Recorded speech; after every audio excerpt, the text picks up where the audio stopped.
Yes, sir. Yes, sir. Good afternoon. We back at it. Let's go. I like this beat right here. I really like this beat. Let me lower it for a little bit though. Woo! Yes, sir. Hey, the StreamYard link is pinned at the top. If you come on here, feel free to stop on by. Let's talk about it.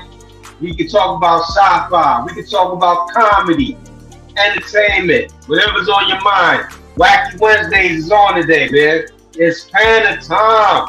What up? What up? Let's go. You know what I mean? I just got it started, so people's all over the place, but hopefully we get some people to stop on by over here. You know what I mean? You know what I mean? There we go. All right.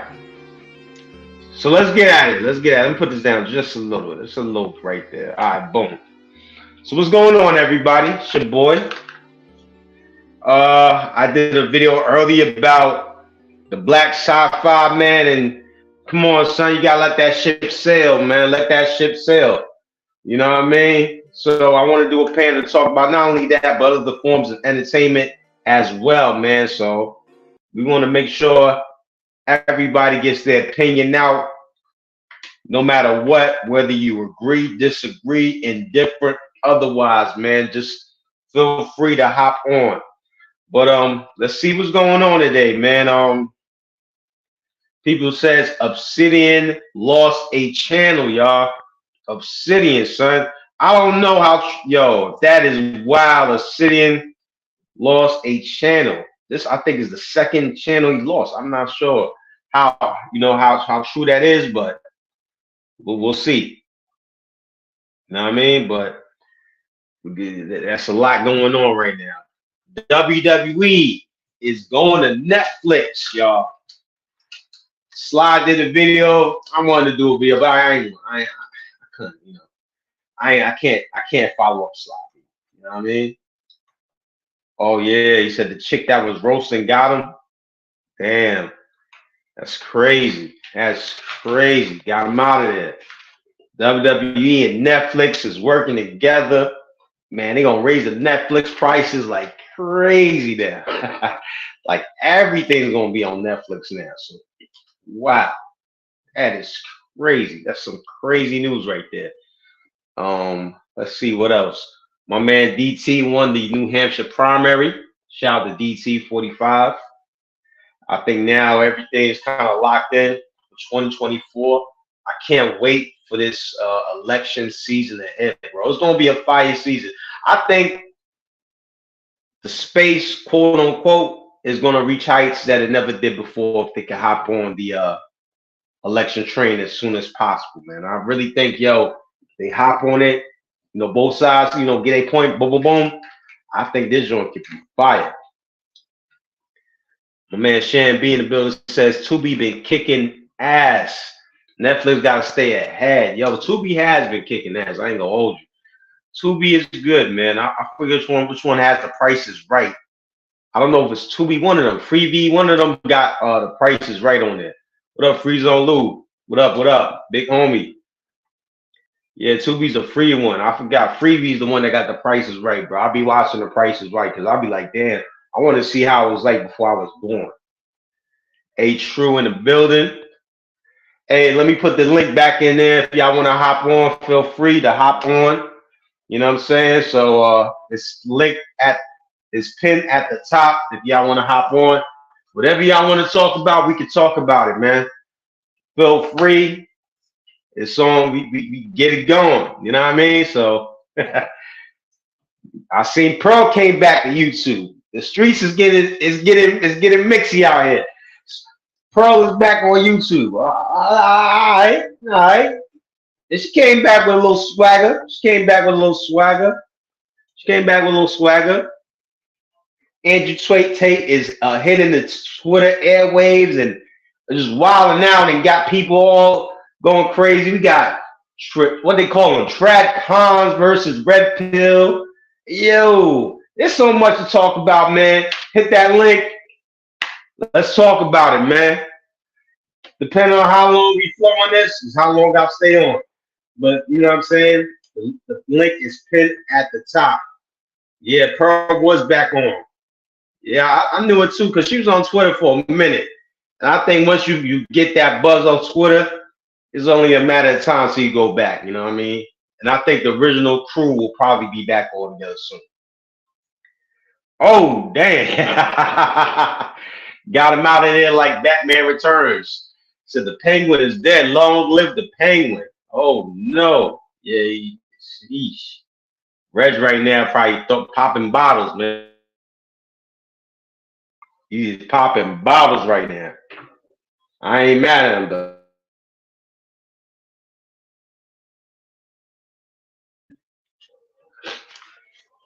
Oh, yep. Hey, Clue, that's what it is, though. I respect it. Shout out to Papa Pearl. You know, people used to say Papa Pope. Shout out to Papa Pearl, big.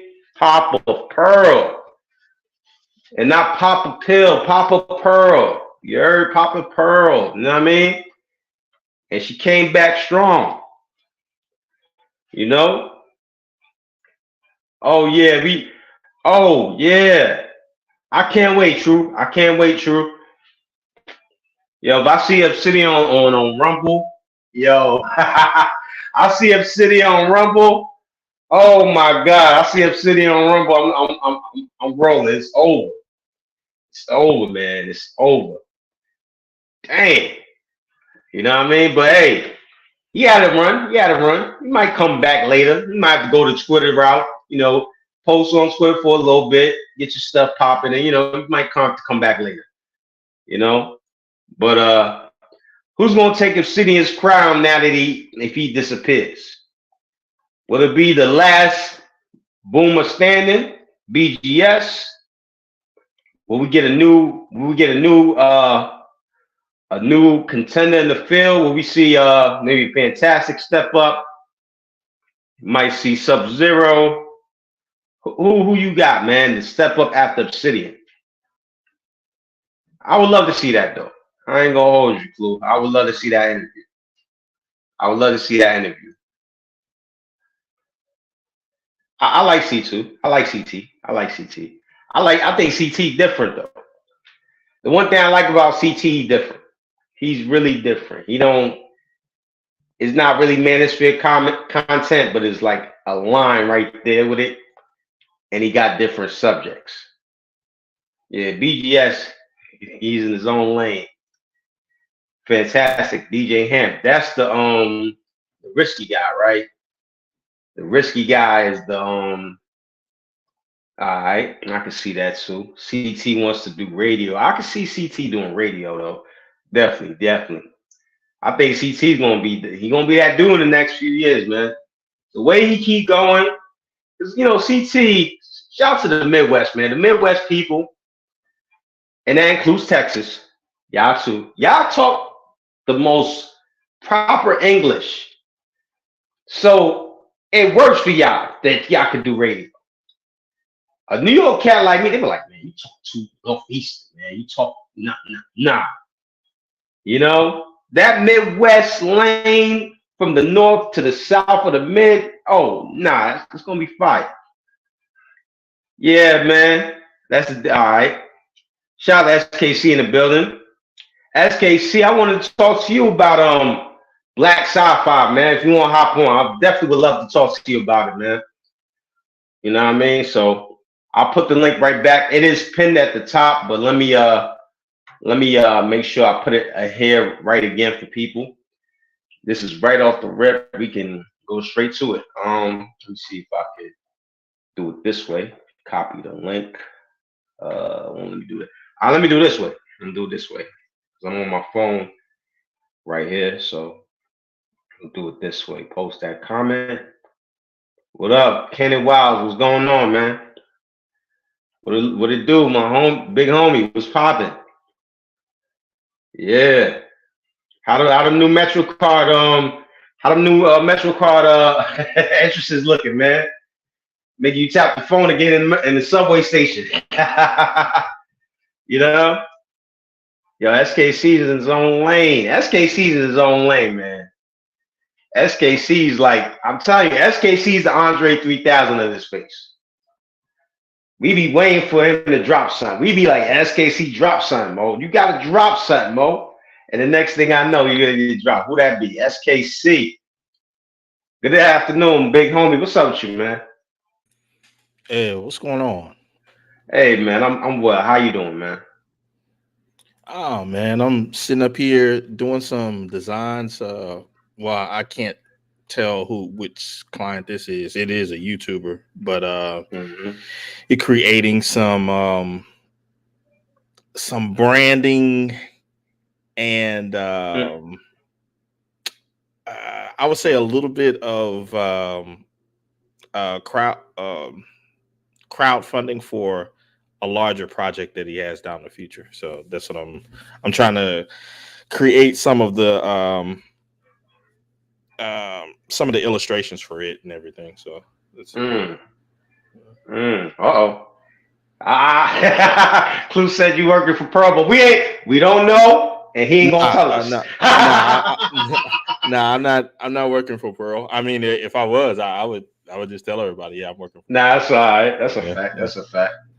Yeah, But man. So what's on your mind, man? What's on your mind? nothing, man. I just popped in and you were saying stuff about people doing shows and all that stuff. And I was like, Yeah, man, yeah. yeah, I So would like to hear Shannon being free zone. I yeah, like I would both like of to their hear everybody perspectives. too. So let me lay it out for you, man. What's your thoughts on the all black sci-fi? Whether it's series or movie. No, no, no, Let's lay that out right now no, and tell me why. no. Well, sci-fi already it's supposed to be something that is that goes beyond race in the first place. So if you make it a racial thing, then you basically you're basically stating that that DEI won.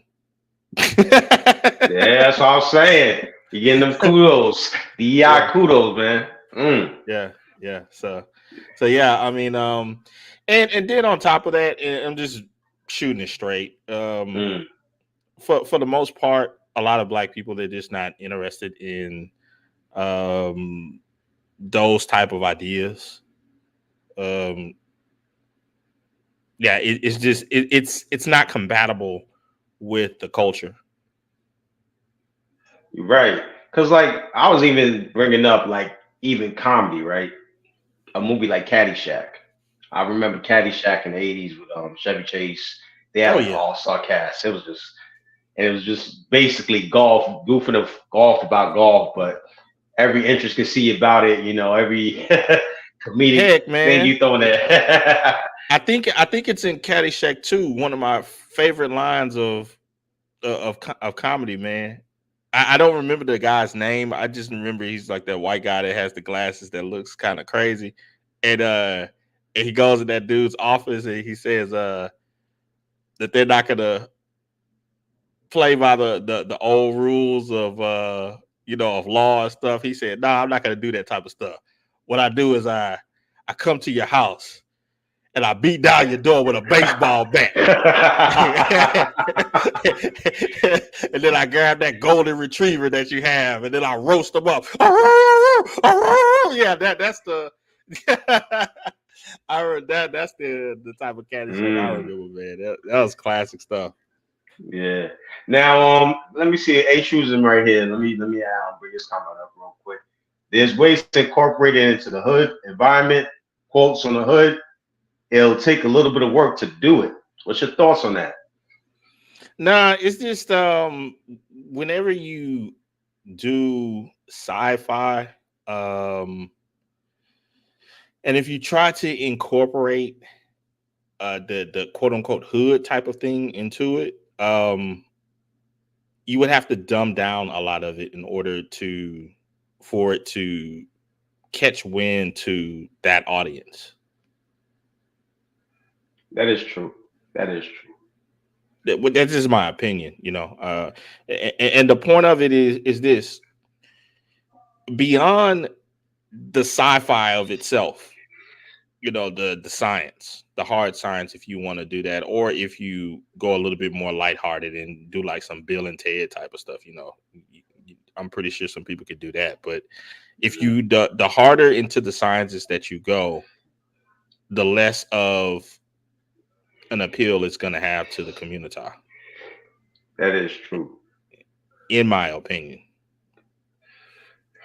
Yeah, because I forgot the movie that recently that they're gonna try to do with I always forget that he's like a Hispanic. He plays a Hispanic guy in Shaft, the drug dealer, and the Shaft 2000 movie. He was in a lot of movies, and Tracy Ellis Ross, I think, was in it. She's gonna be in it too, but I forget the name of it. Conservative kind of discussed it, and I was like, nah. To me, even sci-fi has great origin stories, and if they don't, they relay it back somehow further on in another story. So I wanted to get more thoughts on you in terms of just making a story. How would that go? Story so far as like the hood and everything. I would even go with the hood. I mean, or just an because all black cast and all of that. I even said this. Why can't a black writer just write a good show? And it doesn't have to be all black cast. It could be, he could just do something exclusive, just have different characters in it, you know? Because I think that has happened already, but folk try to focus in on them being a black writer instead of them just being a writer. I mean, the person who wrote Terminator wasn't that a black woman? So I mean, but she just wrote it because she was just a writer. Period. Yeah. The Matrix as well. Yeah. So I mean, so I think that's one of the. Yeah, it was Matrix. That's what it was, not Terminator. But yeah, I think that's the problem whenever people try to slap black in front of it. That's where everything goes, goes to heck. And I will add that the brand has been established already. So now you're trying to re-establish the brand is going to be hard at this point of the game is going to be hard. So, give you another example. Yes, sir. When you think of Mr. T, do you think black? Anything like with the community or anything, you know? Nah, I always thought of just Mr. T, just because there's nobody that looks like him. That's right. He stands out. Just Mr. T. That he's just him. That's it. He's his own brand, and you're not gonna find a lot of people talking about Mr. T. You're not gonna have oh man, you know, blickety blickety blickety black stuff with Mr. T. It's like he was his own entity. I was thinking, I was like, you know what movie, if they would have did a remake and it would have been nice, The Last Dragon. It would have been nice to do a remake because it was like kind of a comedy-ish love story. The Last Dragon with Bruce Leroy. They came out in the 80s. It was kind of nice. It was it was an 80s centric film. You know, the 80s is kind of slowly making a comeback, even though I think it's a forgotten era with Cobra Kai, of course, Top Gun. Yeah, we could use those something.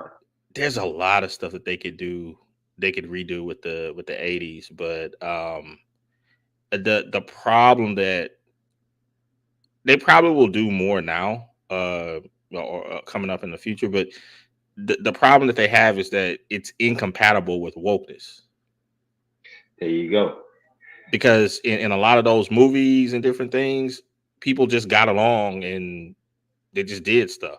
Heck, I was cutting some stuff for uh, a Patreon exclusive that I'm making, and um, I was recutting some stuff out of Batman. And do you remember that scene where Batman Joker he takes over the television station, and the girls on there talking about love that Joker and all that other Yeah. stuff. Yes, sir. One of the main TV persons that was behind the mic that was controlling everything was a black woman, and she was just playing a role. Yep. And it's like in a lot of those movies, there were a lot of black people in those movies, but they just, I don't know. It's like black people just forgot or didn't want to acknowledge them or anything. Heck, Billy D. Williams was the mayor.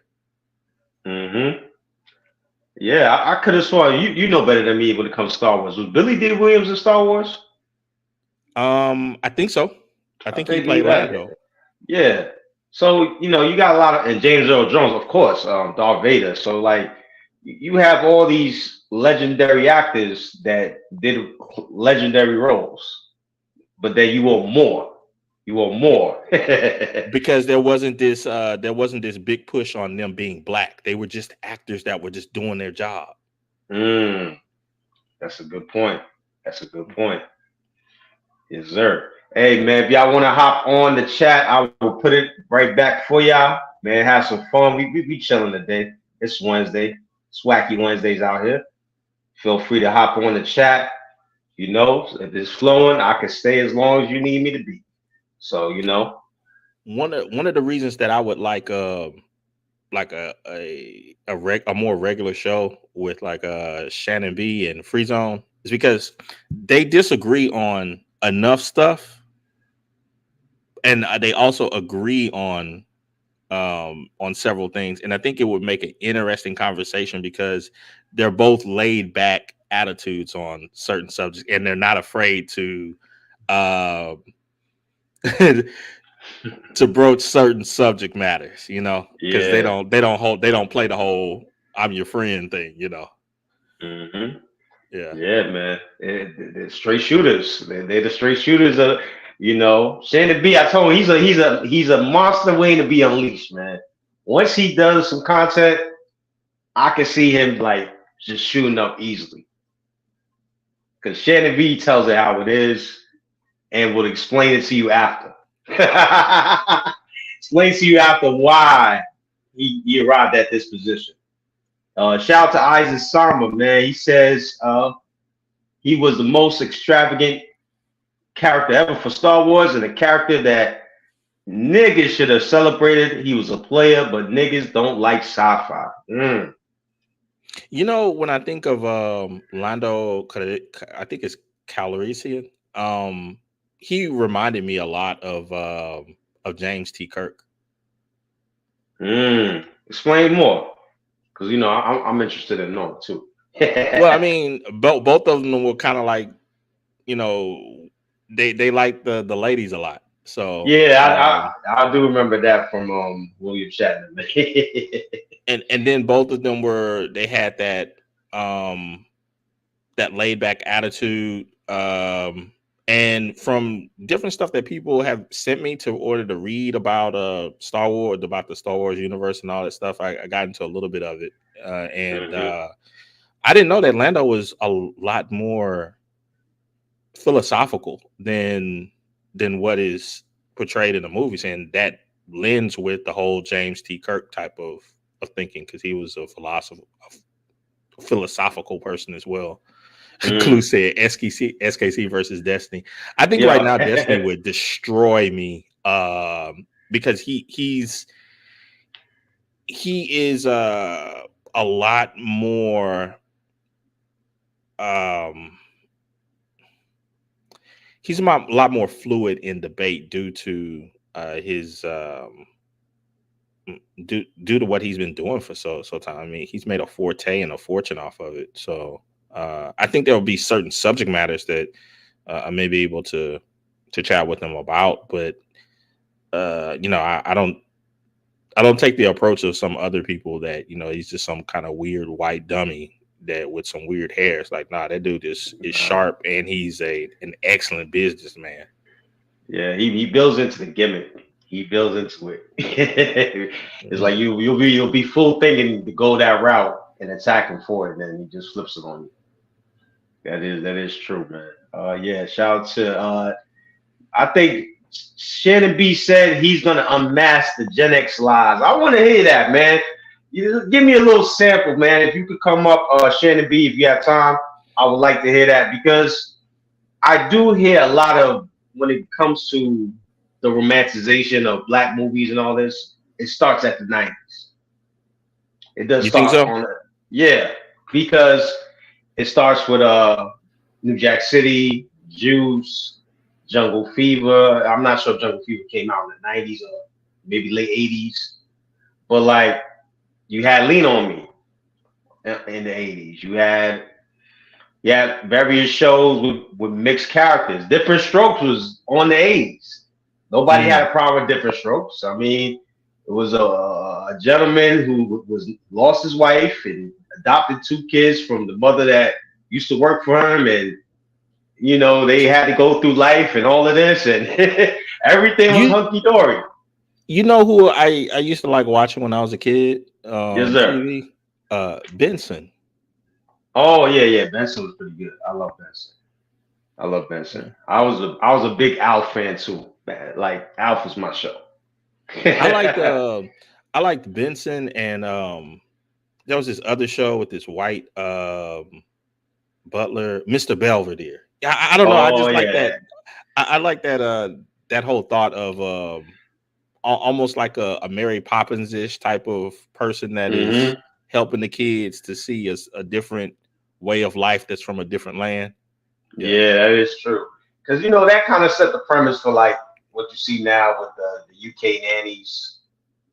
Even though like people will forget about Mr. Belvedere, like Mr. Belvedere, like that raised a lot of people grew up watching Mr. Belvedere. You're right, Benson. I forgot which one is Alan Thicke. I'm not sure if it's Family Ties or it's another show, but that was another one as well. And I even said it in the I did a show earlier that white America kind of got away from the raw comedy and started focusing on family centric shows. And then that opened the door for the deaf comedy to come in with the adult centered comedy that is still to this day going on. Mm. Yeah, that would be an interesting almost like a little short video essay if somebody was to put that together, like Yeah. a review of black comedy, and you can start from I don't know the doggone uh like 50s on up till today and Yeah. see Cause how it like, has how it's changed. hmm Yeah. yeah, Jeffrey was the modern day. I could agree with that. Jeffrey, I could see that. I could see It's that. weird, man. When I was a kid, Shannon, I thought Benson was like I used to say to my dad like oh uh Benson is the such and such as Alfred is the Batman. Nice, nice. Yeah. Yeah. Well, Yeah. First Prince of Bel Air was cool. It was a great show. I liked it. I ain't gonna lie though. I was a big Step by Step fan though. oh yeah. And yes, big Step by Step fan. I love when Urkel finally showed up. It was like your favorites meet in like one universe. Like the Marvel universe has their universe. And you're like Family Matters and Step by Step on the same show. You're losing your mind, like, and that's I how I I felt. never I never saw Step by Step. Yeah, Step by Step was cool. Cause Perfect Strangers, all those Yeah, shows kind of connected to. I remember Perfect Strangers, man. Balky Ball Talkamus.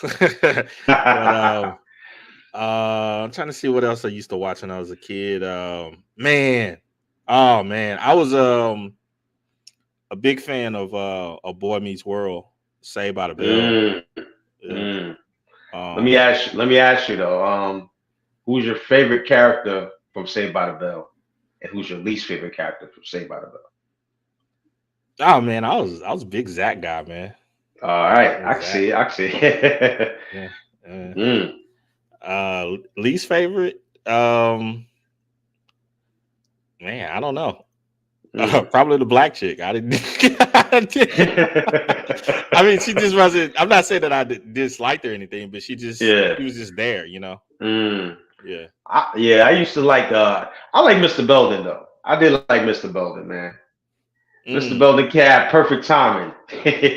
Like, because it was like the earlier part of the show was a different Mr. Belden from when it changed later on. It was like two different Oh, versions. And I was like, you get to see both of them.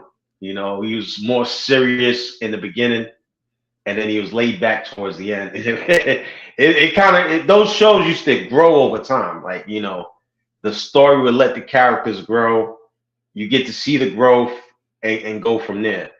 Like I could, everybody knows the Simpsons. Bart Simpson. yeah, yeah, He's been, I think, the same age for like 40 years now, going. I think almost 40 years. But we saw his growth from the beginning to now. And we've been following it. Some people have, You see what that is real quick. Shannon B, welcome, man. I'm gonna just say this real quick before you hop on. Yeah, so like good writing determines a show or a movie. So I'll leave it to Shannon B.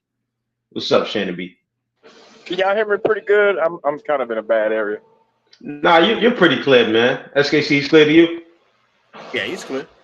Okay. Okay, cool. Now where are we at? I kind of had lost signal a little bit. Nah, we just shooting the breeze about various shows in the 80s, 70s and 90s. But I was gonna ask you, you said you was gonna unmask the Gen X lives, man. I wanted to hear a little bit of a preview or as much as you can go into. But If you can. Okay. before he jump in real quick, I just want to throw a bomb in the chat real quick before we move into this subject. I just want to get That'll be I want to perfect. see something. I want to see something real quick because we were talking about all the old shows, Clue and Truism. I mean, everybody else can participate, but I'm curious as to what they're gonna say. Clue and Truism. Because me and my cousin used to have this battle all the time. Clue, Truism. Put them in order for me. Topanga, Kelly Bundy, or Denise Richards. Dang, you said Denise Richards. Go ahead. Go ahead. What was In her Denise prime, Richards from? too. I'm not familiar. The chick in Starship Troopers. Oh, okay. He said, okay. Yeah. Well, Kelly Bundy's at the bottom, so I'm thinking about the other two.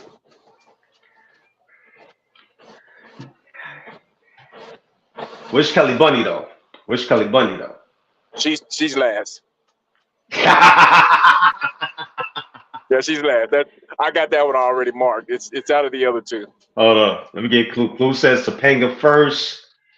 We got Isaac saying Topanga, Denise Richards, and then Kelly Bundy. There we Clue go. comes back with Topanga, Kelly Bundy, and Denise Richards. Laughing Dog maybe concurs with Clue.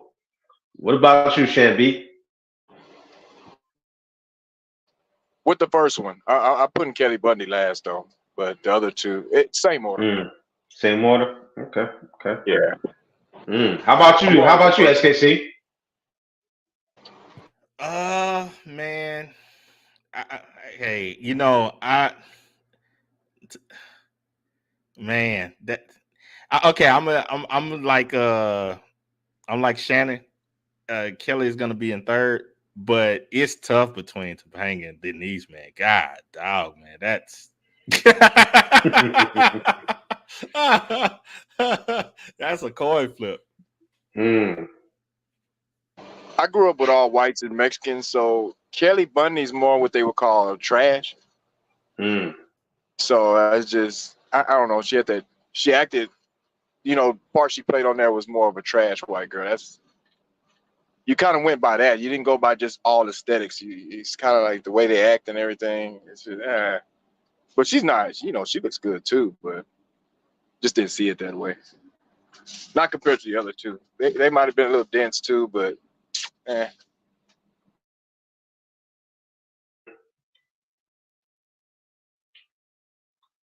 But I'll let Shannon do his thing on the whole unmasking of Queen X, man. Yeah, I want to hear that, man, because I paid attention to that. I was like, go ahead, JB. Are y'all in y'all's late 40s or maybe early 40s or late 30s? I'm just on the 40. Okay. So that makes good old millennial. So you kind of know, but you were little. Everything that's going on now already went on when I was a kid. I don't. It was just masked better. It was like there was a lot more fluff. We had more. It's kind of like Fresh Prince of Bel-Air. We had Martin. They kind of they sprinkled it in there, but it was more of in a comedic way. So it made it seem like we were doing better than what's going on now. But it was the same exact thing. Like I don't see where people are getting how it was so much better, or we were trying to, especially when my main thing is, because I know it was a hustle, is when Kevin Samuels came in with that stuff. And I was like, oh, wow, I remember all that rhetoric. That rhetoric came from, that's when you couldn't, like when you were losing your hoes, you'd always come to him with marriage. Oh, I was going to marry you, but you trying to put a nigga out. That was that kind of conversation. I was like, wow, he finna run that? But it was so many people in my generation, they're like, yeah, man. Because literally what happened is the women are not going for the game that was going on when I was coming up in the 90s. All the little games we used to play with the women and stuff, it's kind of like it's over. You see what I'm saying? But there's still a few people, like, I'll give you an example because people kind of like don't like them anyway. Have y'all ever noticed dating coaches? Y'all don't even care to look at them or see what's going on with that? All the dating coaches are in their late 40s. Selling 1990s game to millennials and younger guys. That stuff don't work no more. That's outdated. And I'm just sitting there like, wow, I'd be really scratching my head, but they're running it. So it just lets me know there's a big problem with the dudes that are my age. We know it. We just don't run the game with them. You know what I mean? So it's kind of like, I don't know. It's just a weird situation. I just remember everything from the 90s. I remember everything from the 80s. And to see what's going on now, I never would have thought that I would see it in my lifetime, because I remember having conversations with my dad when he used to talk to me about rap music. And that's why I always argue with SKC about rap, because I remember the conversation with my dad. My dad said that music's going to affect you. It's going to mess you up. It's going to do this. It's going to do that. And I used to just sit there. No, Dad, you don't understand. We just listen to the beat. I don't even know what they're talking about anyway. The lyrics don't affect you. Blah, blah, blah. And the lyrics affected everybody. It actually it rearranged the whole entire generation. All of our thought, dude, we talk to women like we're pimps. Nobody was a pimp. We have the Snoop Dogg effect. Snoop Dogg was not a pimp. He was a married man. He loved his wife. He threw all that away for a facade. But he's not that. He's not a pimp. He's not none of that. He's a married guy. He's the square. I like my wife and kids. But that culture that grew up, the Gen X culture, our whole culture was this pimp crap and this player stuff. I'm a player and a husband at the same time, and all kind of, it's just a bunch of goofiness. And now we're looking at the grandkids of Gen X goofiness. And then we're telling them, y'all, look, Sexy Red, she just ruined everything. Even though they played My Neck and My Back, Eat My Pussy and My Crack on the radio. Yeah, they had Push It before then. Come on, man. So it's just like, wow. And it's just weird to see that I'm at an age where you can see the whole everything shift like that. It just changed, like, and you can rewrite history. So I asked my dad about that, and he was like, yeah, they rewrite history every 20 years. And I was like, 20 years? He's like, yeah, you can literally change history every 20 years. People will not even remember. Kind of like saying how everybody hates Donald Trump right now, even though he was popular. Mm-hmm. You know, you'd be like, how do you know Amber Rose? How you know who? I think was it Amber Rose? Is that her name? Amber Rose. Who's The the one chick that was on The Apprentice? oh, you talking about Omarosa? See what I'm Omarosa. saying? She's Yeah. very popular. She got her name Mm-hmm. from being on Donald Trump's show. Donald Trump was the man. And then it just shifted from that to he's the most hatedest man. Oh my God, Donald Trump's ruining the country. And you sit there and you're like, what? Okay, what? It's like I'm in the Twilight Zone, really. I see a lot of stuff going on. I'm like, what are they talking about? And it's this internet, man, it's a powerful tool. Like it is. You know what's crazy? I just watched a video where they said that Al Sharpton was trying to ban the word nigga.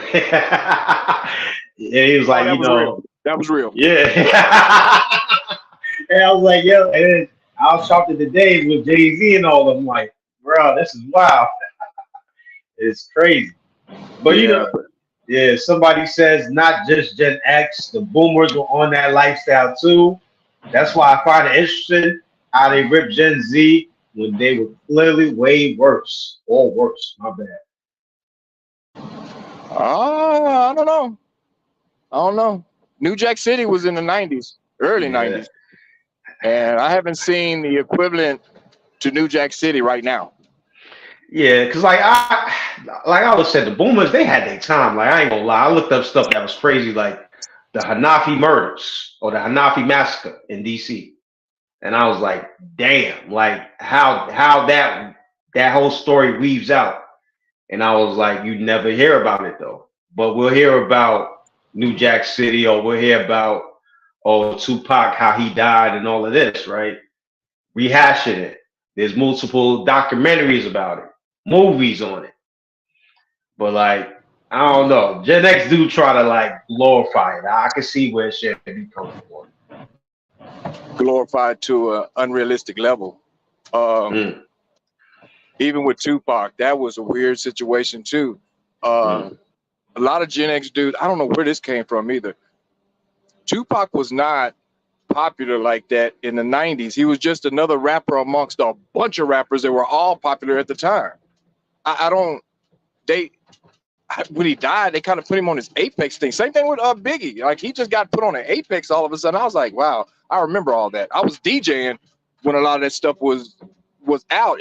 They weren't popular like that.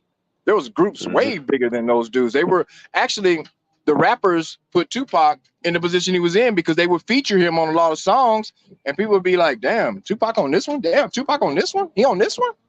And it was kind of like they were pushing him out there. But I don't know. A lot of us thought Tupac was the first Young Thug. Same thing. People, it's weird. People never realize that Tupac wore his bandana backwards with a nose ring. And in the 90s, that was outrageous. Nigga, what you on? You see what I'm saying? Like, that was a little sweet. But they wiped all the history away. Come on, you see what I'm saying? You don't even see it no more. So it's like, I don't know. It's a bunch of Gen X goofiness, and were in it too. Because if you ever studied black exploitation movies, like went into detail and watched them, I've watched tons of them. Yeah, man, Bounce TV. that was a goofy era. Yeah, that was a goofy era, man. Wow. I probably watched about Rudy Ray. I think that's his name, Rudy Ray. The one that played Dolomite. Yeah. Oh man, I watched a bunch of his films and the Black Dynamites and the Willie Dynamites and the Mac and all kind of stuff. Oh man, it's always been there. I don't. Yeah. When I see the kids now, the Sexy Reds and the Sukianas, I'd be like, yeah, that's what it's supposed to be. That's. It started a long time ago. Let me ask you, since you're a DJ, do you think that with white people, in terms of attending concerts, going to these underground rapper shows and all over, do you think they know more about rap culture than the community? You can't be serious. You can't be serious. Not only do they know more, Yo, Dog, it's I give it white another. consumers. White consumers are like Hold on, fucking right. I got you, Mo. I got you. I swear to everything I love, I got you. I just want to hear Shannon B's response to that real quick, and then you right after. I got you, bro. Bob, Hold that thought. I give it. I won't give it. I'll give it a solid 20 years. Rap will not be a black thing. It will not. Oh. It will be more of a Korean. It will be more of a Chinese. It will be more of a Japanese thing than it would be black. For the majority, like the music that makes money, but they're finna phase out a blackface on hip hop. I seen that years ago when they started blending all the music together.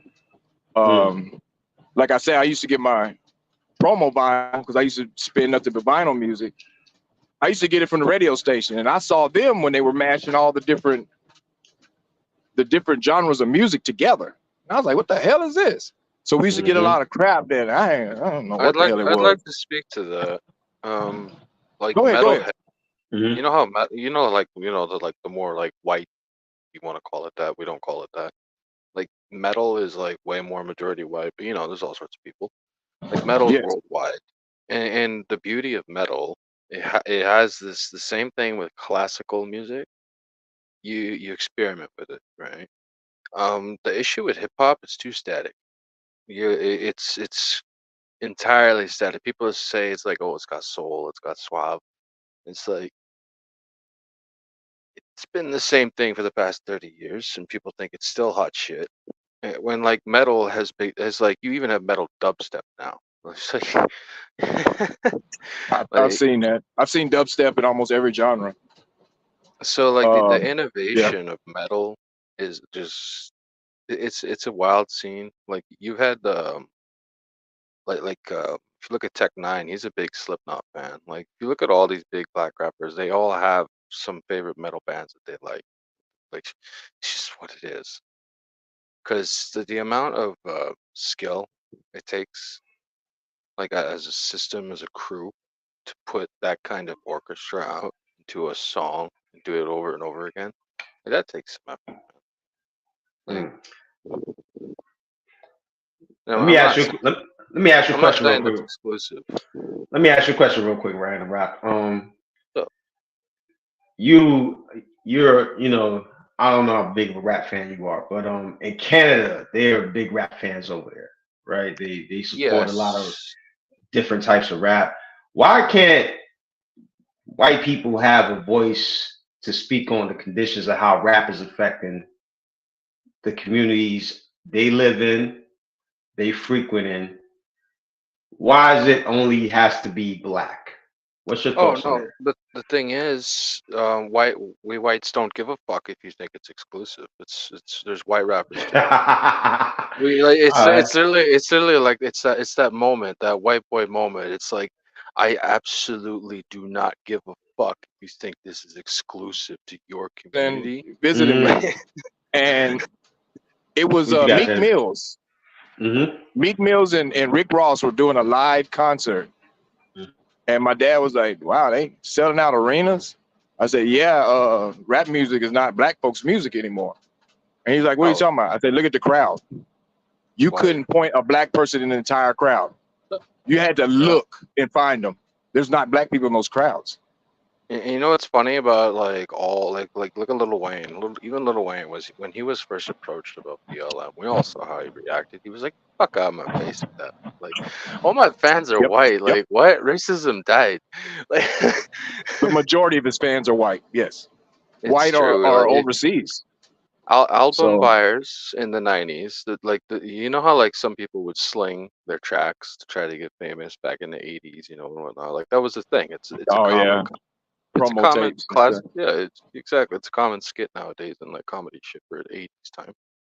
So it's like back then, it's like if you could sling that shit around, like metalheads are doing that too. Like garage bands. That was a big thing. It's just not like the rap songs weren't making their way into like the music scene. Like of course they were. Like look 50 Cent, all these big rappers throughout the late 90s, early 2000s, like they're literally like known to everybody. Like Yeah, they're worldwide. They're worldwide. And I don't know. I look at these people. We Yeah, grew what's up up, in it. SKC? My bad. What you got, no, I, SKC? no, I was just saying that, and you can have back at it, Rags. And I know that I'm biased, but to me, it So just seems as why? though rap really is not as creative. It's not. It seems like it does not take a Mhm. creative mind in order to be a rapper. And But that I was my agree. point It, in the I agree. that But was it's my let point always in the been beginning. Frankenstein music. Static. It's I entirely agree. static, and it's against Mm. evolution. Like you have all these black rappers who think it's only about black people. And it's like, look, man, your music's going to evolve. This ain't the New York in the '70s. Okay, I'm sorry, it got big. Mm. SKC, can you go further into that point you was making though? Yeah, it doesn't seem okay. Man, I did. I'm almost afraid to, not afraid, but okay, screw it. Let's just do it. Let's You should do it. want. You should want to step Let's on do those it Go live. ahead, eggshells. SKC. I'll back you up on a We'll lot of do it stuff. live. Hey, Freeze, Go what's ahead. going on, bro? What's going on, man? Okay, What's so good? What's good? take for instance, Shannon B. Say if for people that don't understand a lot of the interactions between men and women, and they have all of these issues and so forth and all of the other stuff. Okay. Um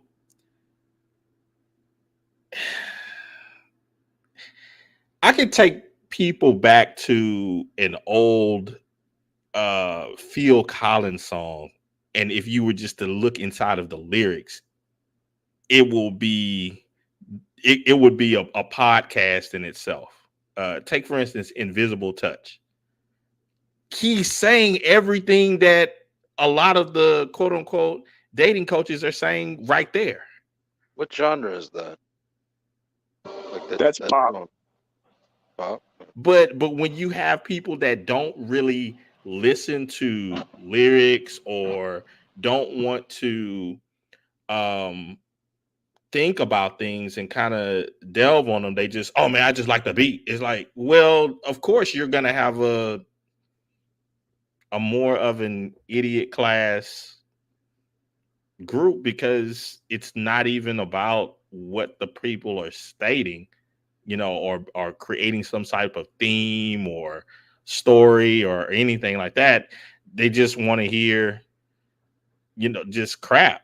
During the 70s, there was and that's even before my time, but it's like during the 70s, there were songwriters of old. Heck, one of my favorite groups was Fleetwood Mac. I still love them to Oh this day. wow. That's There, a there, That's old. That's a classic. there's this song, and I will never create any type of video collage where I screw this one up because it's one of my favorites. Gypsy, man, the the thought pattern behind the lyrics in that song are ridiculously deep, and I don't know. It's just I think When it comes music, to poetic particularly within ingenuity, something. music, particularly within a lot of the quote unquote rap, it's not. It's like junk food. You Mm. don't really have to Oh think about yeah, definitely. I cannot disagree. It's like this Mozart like vinyl that you can put on an actual thing. Like that's like the bison $100 steak music, And then you got this like junk rap that's like all mumble rap and whatnot. That's literally like just like shit on a stick. Well, It's just shit on a can we stick. take rap back to what it started from? What's up, But it Shan used to B? be about awareness. It used to be about Yeah, bringing shit. I awareness said to a Yes, community. sir. Yes, sir, Shan B. I kind of want to back. I want to back the rap up a little bit so I can, because I don't think people really know where rap music came from. Um, New York Rap 7. music in it, original rap music, like what it really was. Rap music wasn't about rappers. That came later, and the word rap actually that's a slang word that was already out. So this is where rap came from. They used to take beat breaks you know, like a regular song. It'll be whatever you want it to be. And there would be the breakdown in the song or the bridge or whatever, where they would take the beat break and they would loop them together between two records. That's what rap music originally was. And then people would dance to the beat breaks that they would make instrumentals, calling it breakdancing. That's what breakdancing. So it's kind of like that New York just type show, made like some where they cute do word up. like No, a it bunch. came from dancing to beat break. Well, that's what I mean. In New Yeah, York, they so used to have these old shows back in the 20s where they would do these kinds of things with all sorts of different materials. They would get together and make all sorts of musicals. Not a joke. right, The Great and Depression was with beat wild. breaks. So after that, MCs started to MC over the beat breaks. And what they would do was they would get the women hyped up to dance. So they nicknamed the MC hyping up the women as rapping, as they did in the 60s when you rap to women. You know, hey, come here, girl, let me rap a taste to you. That's where the word rap came from. It was already a slang word. It's not, they didn't make that shit up. So that's how the whole rap thing got started. It was about DJs, and then later about MCs, and now it's about MCs and not DJs. That's why if you ever listen to rap music of the 80s and early 90s, there was always a DJ first. The DJ was the main person, and then they would have a rapper. So it'd be DJ Polo, and what was his name? Those guys from the 90s, like DJ, Eric B. and Rakim. Yeah, DJ. Was it Ron G? Not Ron G. I forget the guy's name. Right. Fresh Prince. Yeah.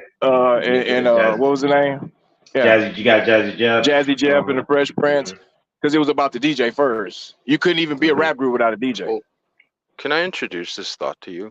So, like, you're bringing up, like, the origin of rap, right? So let's go even further. Just the origin of music. Like, it doesn't even matter which culture it comes out of. There's music. People want to, like, hold on to something and claim, like, oh, these white rappers are culture vultures. When really, you have a lot of these white rappers with a lot of freaking talent. And here's a freaking newsflash.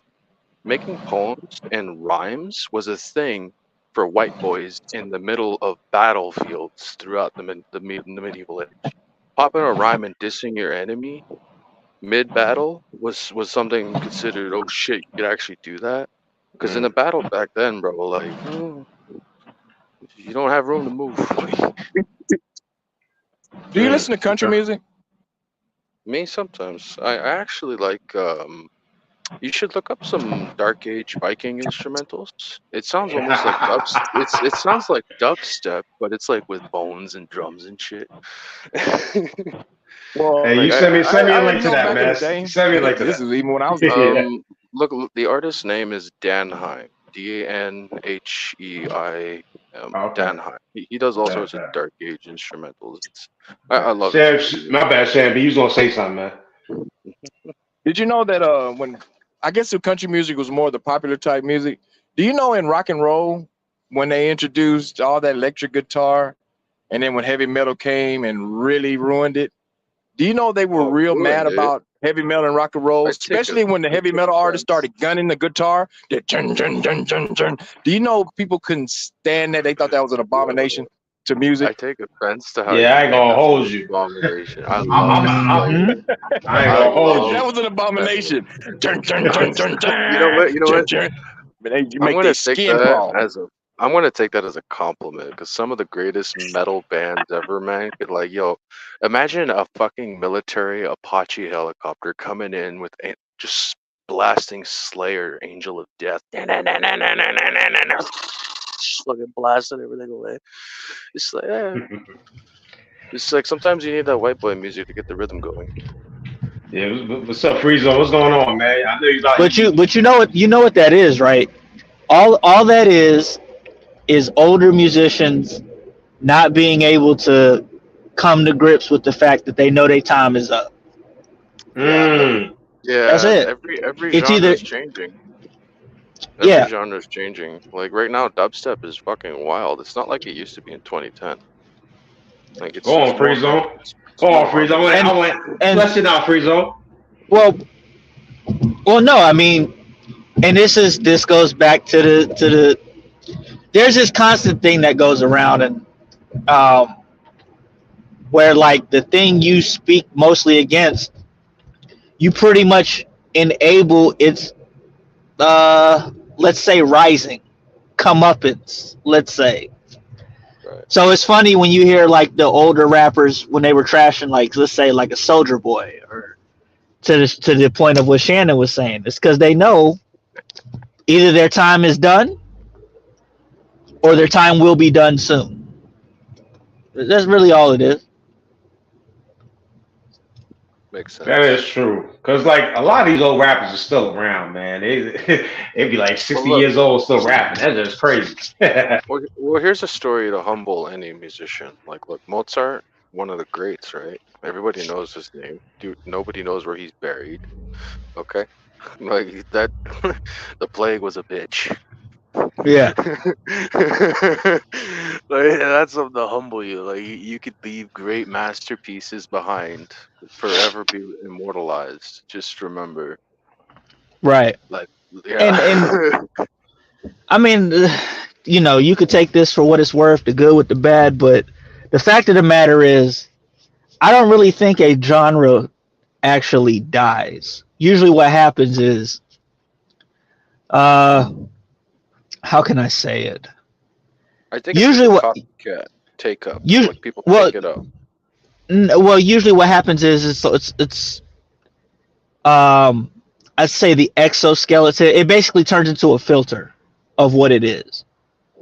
For example, when they talk about disco dying, disco hasn't died. It just got phased into other genres of music. Straight up just rave now. Like, it's Yeah, like a it's all the it's same gothic stuff. rave, BDSM, pardon my French, but yeah, it's all sorts of that. It's that vibe now. Like, it's there. It exists. It's underground, you know. Hmm. And you'll get it. You can get an upbeat filter, or you can even get, it's uh, even been reduced to like a chill. You got Hmm. chill disc, not chill disco. I forgot what they call it. It's like chill dub or chill step or something like Hmm. that. It's good Hmm. stuff.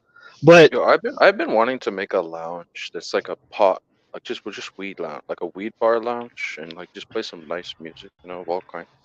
I'll play a lot of classical music because, like, look, man, the tried and tested theory of Dr. Herr von Freison with classical Yo, music. Ragnar, you's a wild boy. yeah, man. The Shout out to classical you, man. music is a great it's a great poke repellent. Sometimes we need to convalesce our minds. Yeah, bro. Yeah, man. Oh, just like Yeah. doo-wop is a perfect example. Like the barbershop doo-wop music became New Jack Swing in the 90s. That's all it was. It was that's all it was. All the boys to men, they were the barbershop quartets of the earlier days, So Right. you're Yo, right can on I that, say Freezone. this? Can What's I up, say this? Ragnar? The whole black barbershop vibe. Like as a white boy, I've always wanted to experience that. Like, I'm not joking. I shit you not. There's a lot of white boys who actually kind of want to experience these like black cultural things. It's like, oh shit, it's a Nah, black you gonna be barbershop. you gonna be waiting for hours. You gotta make sure the clippers is clean. You don't get no ringworm. Oh, it's got to be like Canadian healthcare. I'm just waiting in the fucking waiting I room. mean, look, Ragnarok, I'm gonna be real with you, man. Go buy you some clippers, turn them bitches on, and just listen to a nigga panel. Like Fuck Yeah. that's your barbershop right there. It yeah, well, really is. that's no, that's 2024 Yeah. barbershop. Like, Yeah, it's a fact. That's yo, it. He's one right. thing I didn't want to like ham this in, but like there's some big news coming out of Canada lately. You guys remember the trucker protests? So we got a finality to it, And so like Mhm. another part of the story. Yay. One of the head courts deemed Trudeau calling for emergency act, which is like martial law to stop the protest, which was peaceful, um, to be unconstitutional. So like Mhm. our own court system just told the government what you did against the people is unconstitutional. And now everybody's like, fuck Trudeau. Like UFC live worldwide Toronto that just happened, everybody was shouting fuck Mhm. Let me ask Trudeau. you, let me ask you, what's the equivalent to the Supreme Court of Canada? There is a Supreme Court. It's literally called that. I was called that. So Do they exercise the same kind of powers that the United States does? Very similar, not the same. Mhm. So So like how you did? guys have separation of powers. The issue with Canada, because we have a representative democracy, not a republic. Essentially, this fucker's trying to run roughshod. Hey, we still think we're a democracy over here. Oh, you're a republic. Yeah. I've What are read we your again? constitution. I like it. Yeah, we're a My republic. bad, a Always little have and echo. always will be. Some people think we're a democracy, though. They really think that. Oh, but no, seriously, I actually like the originalist idea of America where it's like separation of powers. There's like 3 systems, you know. But in Canada, it's completely different. Got it, man. Isn't it So, majority French? Isn't it a French thing? No. The whole French thing. I don't know. Somebody got an echo. Yeah, there's a big echo. Yeah, my bad. I didn't know who that was. So good. But yeah, go ahead, my So bad. essentially, the protests, like we all know what the protest was against, right? It was against the jabbing and all that shit. It's against the lockdowns and caused a worldwide thing. Dude, you got the farmers all over Europe going wild right now. Like it's this. Like I'm not trying to be all doomy gloomy. I'm just saying there's a lot of people. The world's fed up. Yeah, I mean it's a rehash. We're at a. It's a rehash. It's a rehash of the '90s to me. It's just yeah. you know, it's not it's the same old show, man. Oh fuck! With all the bullshit going down, man, and then you have these radicals in the fucking Gulf trying to go ballistic and affect trade lanes. It's like fucking church. Man, that's not new. Because like the pirates are trying to go crazy right now. That's another news flash, but people don't know. Like these pirates be wilding. Yeah. Hey, if SKC still there, I want to ask you. They said if Joe Biden does not win this election, he could possibly face charges and cannot get out of it. What are your thoughts on that? Fuck. Yeah, You know interesting. something? You know something? I told everyone that I was going to be a fly on the wall when it came to you ain't no fly. You did say that. Election stuff, and I'm going to hold to that. But if you want to do this, I would say this. All you need to do what's Megatron's is, objective? Hold on right there. All you need to do, Kamasi, is go look up the Black Brain Trust. Oh, okay. and open up one of their most recent streams and just listen. That's all you need, and have the people here do their reactions to different things. I'm telling you, that stuff is golden. It's a gold mine. Yeah. I'm not gonna do it. But I'm telling you, the stuff that you're gonna hear, it's like you hear desperation. And some of the thinking processes that come up. Oh my God, man! I'm gonna put the link in the back if you want. Yes, please. Oh man! And the fly on the wall, low key SKC Megatron be like, I know where Clip City at.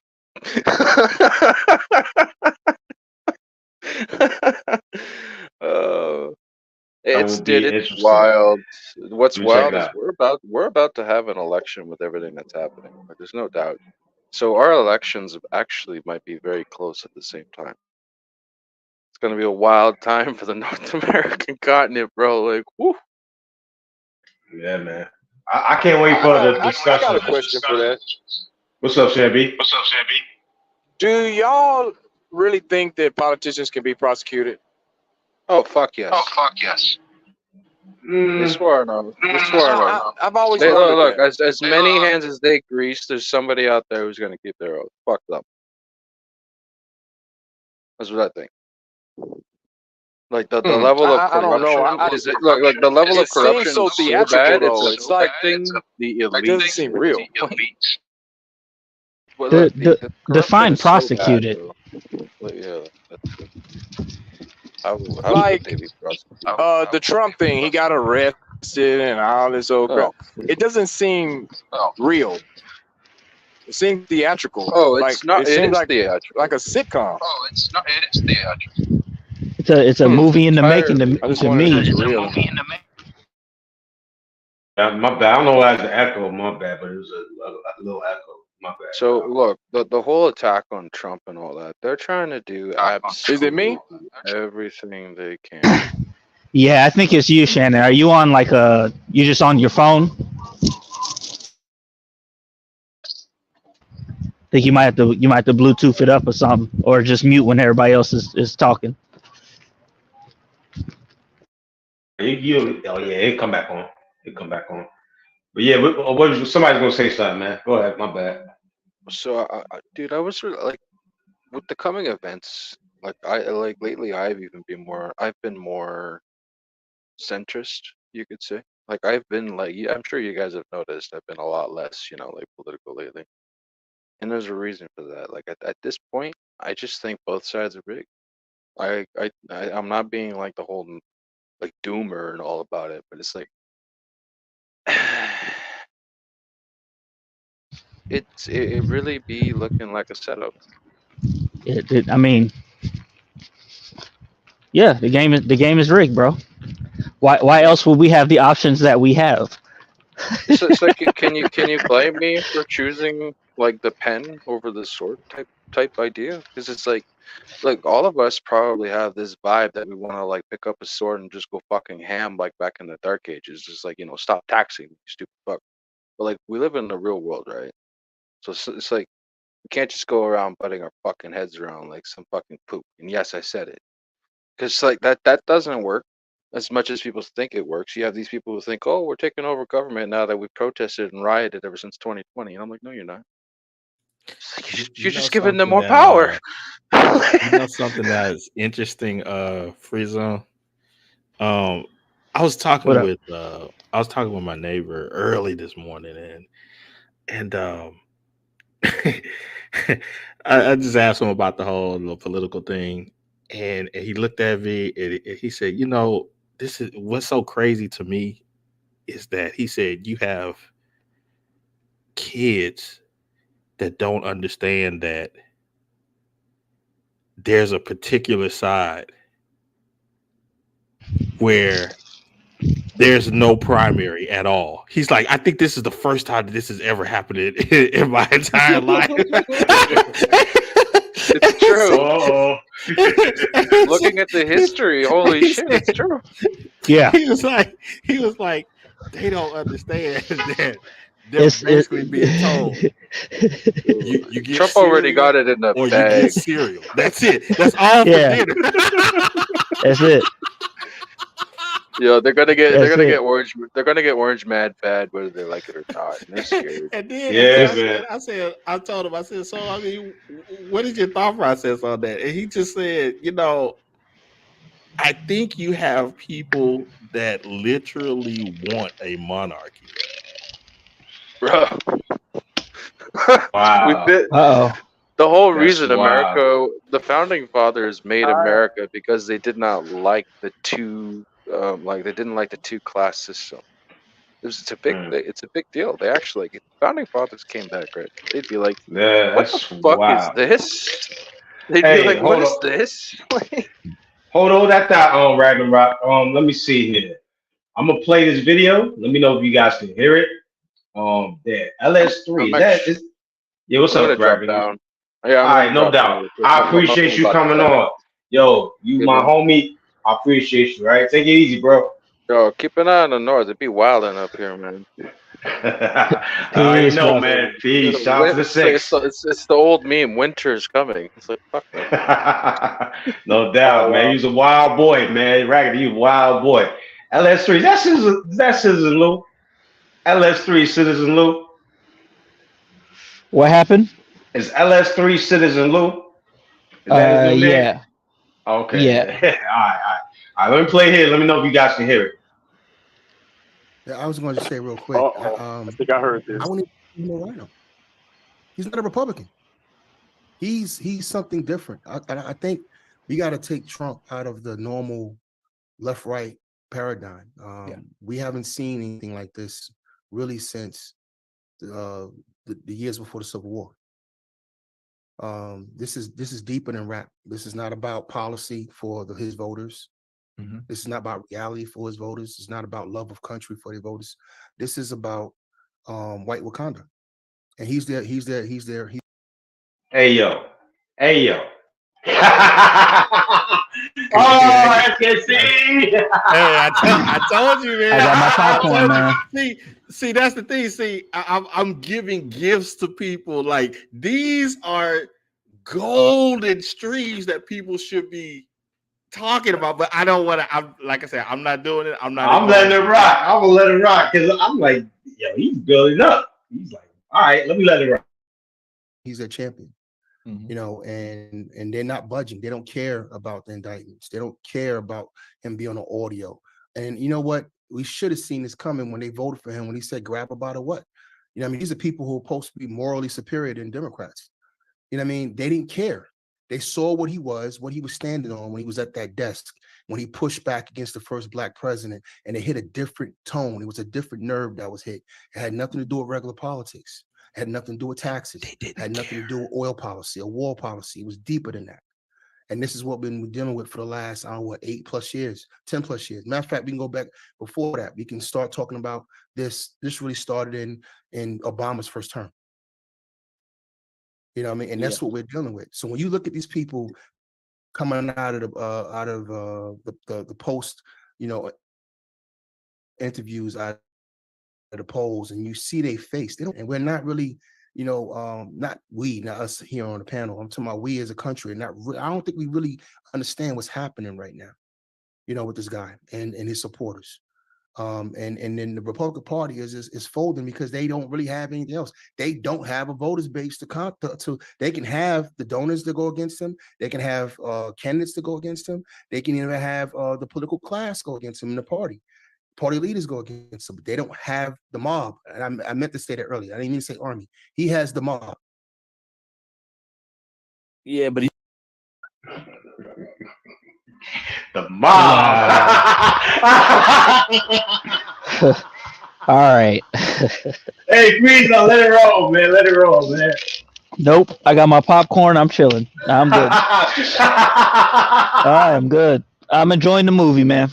Me too. What is this? What is this? Free zone has nothing to say? Nope. I'm gonna get my bag regardless, man. It don't matter how it pan out. That's where I'm at with it. There you go. All right. GOP flag. He's waving a Trump flag. This is something different. Yeah, you know, and it's just happening because MAGA is because MAGA is a party within itself. Right. That's it's exactly his own movement. Right. He's got to. You're right, Mike. You hit it right in the head. He's got to expand it. And to you Negroes who are out there, who are the supporters, your numbers are not going to really mean that much at all, because they're not many of you. At all, contrary to popular belief, you're not. You, Michael Merriweather, and the rest of you, you're not going to be a big enough mass to change the outcome. Especially when most. I can't lie. I like the goal. Yo, the goal's my homie. And the way he just laid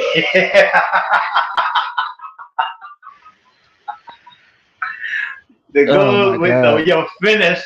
But you know how the goal, he got charisma. One thing I give him the goal, he got charisma. The way he makes you say it, if you one of them dudes in the chat, you might believe him. So what is the argument that you mean more to liberals than to Republicans? Is that the argument?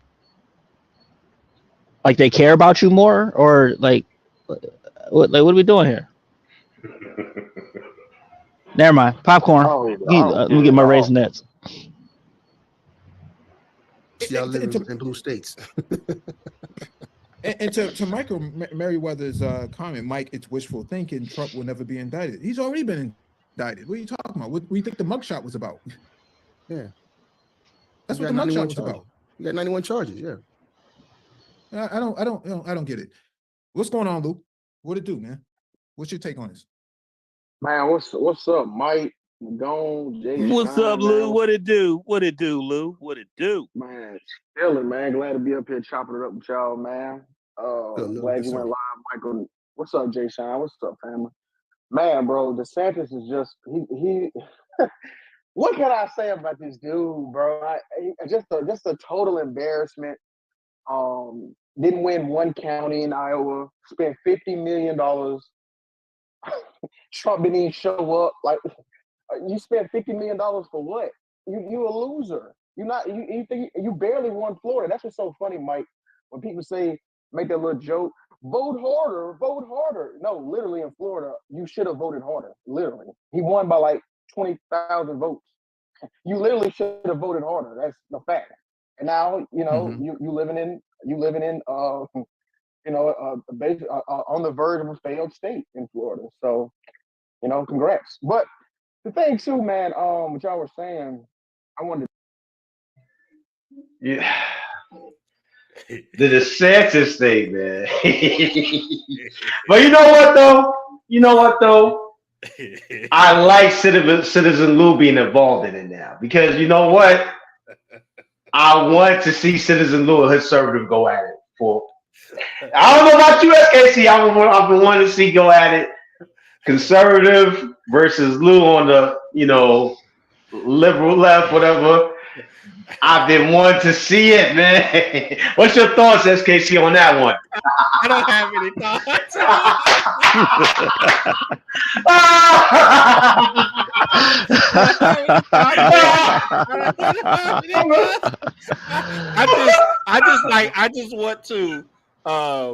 I just want to repeat stuff. There's like okay, you remember in Dark Knight? Yes, sir. Where Joker was taunting that fat boy. Yeah. He was about to kill him, but he had him on TV, and he was like, "I'm not afraid of you." Not afraid. we are strong people. We're strong. Yeah, look at me. Look at me. Oh, look at me. I'm like, that's why I can't wait for these discussions, bro. Yeah, Nate, conservative. Who else? Who else is on the conservative side too? Oh yeah. I want to hear all of those. I just want to repeat certain things. That's it. I don't want to have an opinion on it. Anything. I want to go back. Florida failed state.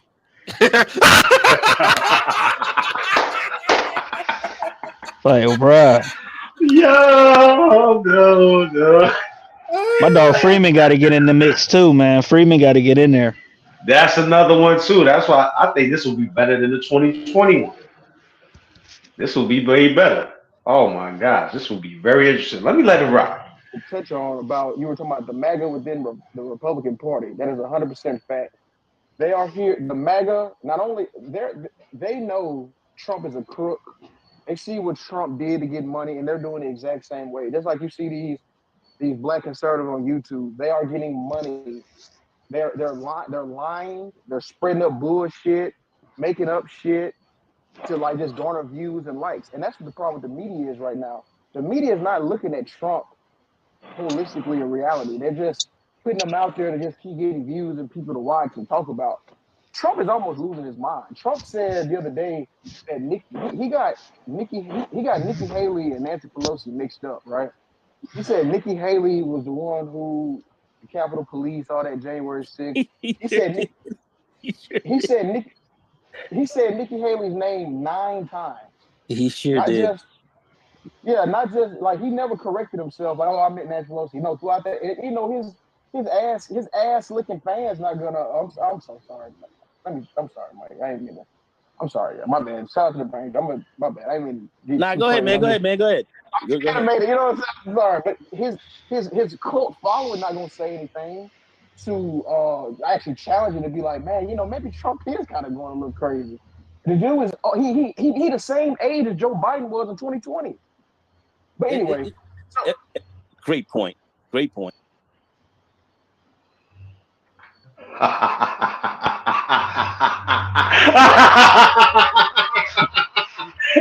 Jesus Christ. Yeah, let's see. Hey, I don't put this on. Don't you put that evil on me, Ricky Bobby.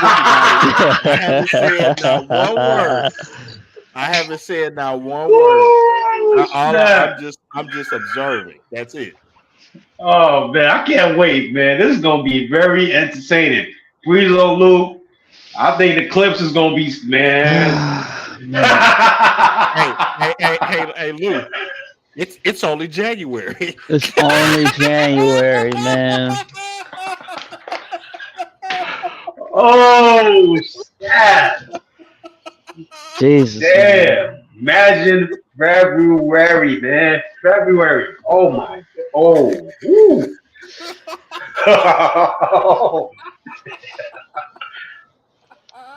Hey, did I hear that they trying to get Michelle in there too? I heard ABL try to Big Mama ABL. Obama.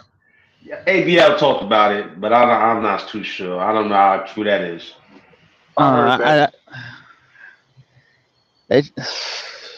This gonna be wild. This is gonna be wild, man. All game. This is the closest to sci-fi that you can get in the community. I agree Yeah, with that. man. Oh snap! Oh shit! Now, old, he don't know what's going on. But on the other hand, he this criminal mastermind that's setting up everything. Anyway, so my whole point is sitting at home is that the MAGA within the Republican Party, this is bar none the most ineffective Congress, bar none. They've had 794 votes of no, and they've only passed 27 bills. Could you imagine, Mike, to go Jay Shot? Could y'all imagine if this Congress was in office during COVID? Yeah, I gotta push back for a second. They don't legislate. They're not the most. They're the most ineffective Congress. I mean, excuse me, the most unproductive Congress, but they're very effective Congress for the purposes of what you're seeing on the Trump, the GOP. Oh, okay, yeah, I see what you mean. You're right. Yeah, you're right. They've pushed this culture war shit until made it damn near normal. You know what's going on in the House right now is absolutely ridiculous. When you look at the House historically and what it's supposed to do for the people, what it's supposed to do legislatively, it's ridiculous what's happening in the House right now. But it's effective as far as feeding talk or right-wing talk radio, right-wing media, right-wing thoughts. You know what I mean? They bring that crap onto the floor and push bills dealing with his conspiracies and all. You know what I mean? So it's very effective as far as motivating these people. You know what I mean? But it's very unproductive. Yeah, you're right. Yeah, that's better. Well, you're right.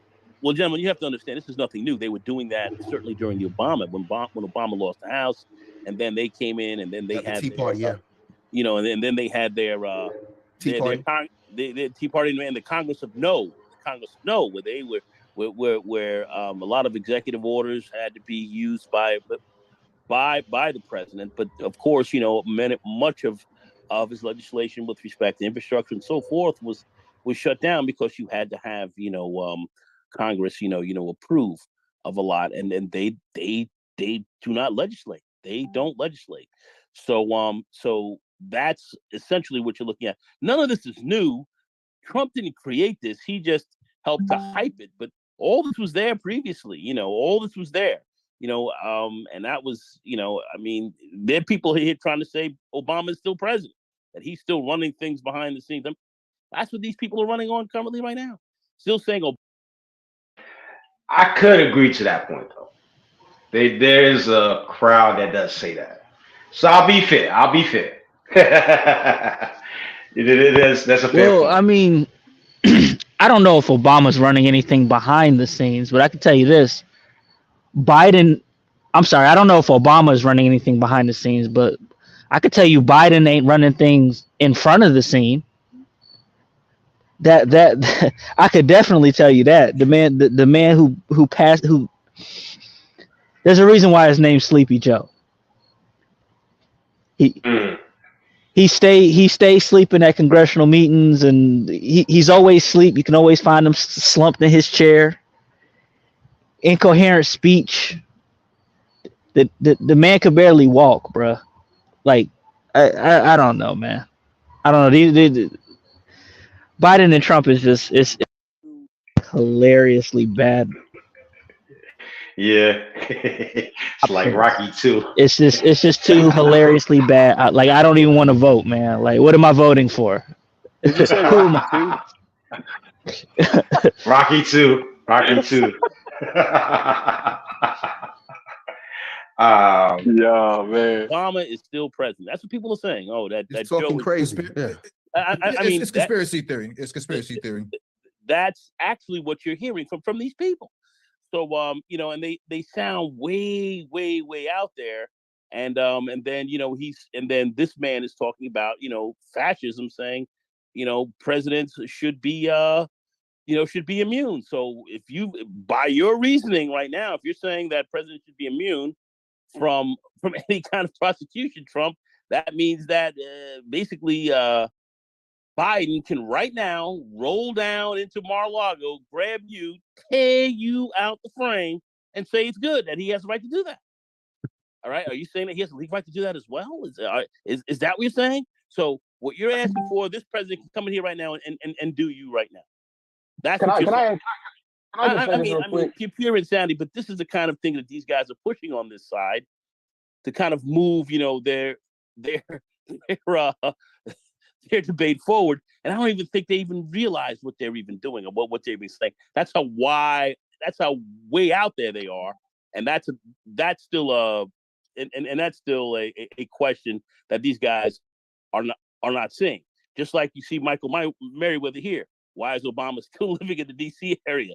I mean, seriously, this is what these guys are pushing, and this is what they believe.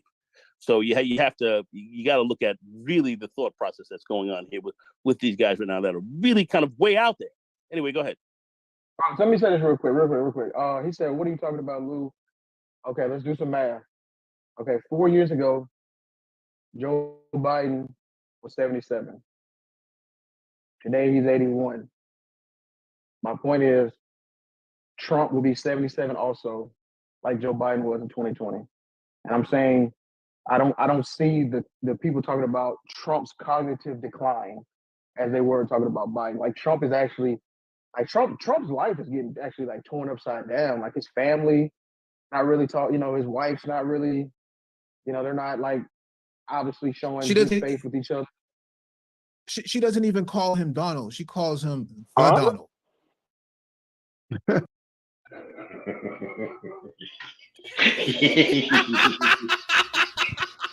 I can't today. Not today. Wow. Yeah, that threw me off a little bit. I ain't gonna lie. What? Wow. Jesus. Yeah, man. I'm waiting for Bernard Riley, and man, I'm waiting for all the players to come in, man. Bernard Riley, our brother Xavier to have the debates, man. Bring him back if he could. Oh man, this would be so fire, man. Oh wow. Oh my God. To me, it's just funny listening to like niggas pretend to have morals when politics is discussed. I thoroughly find it enjoying.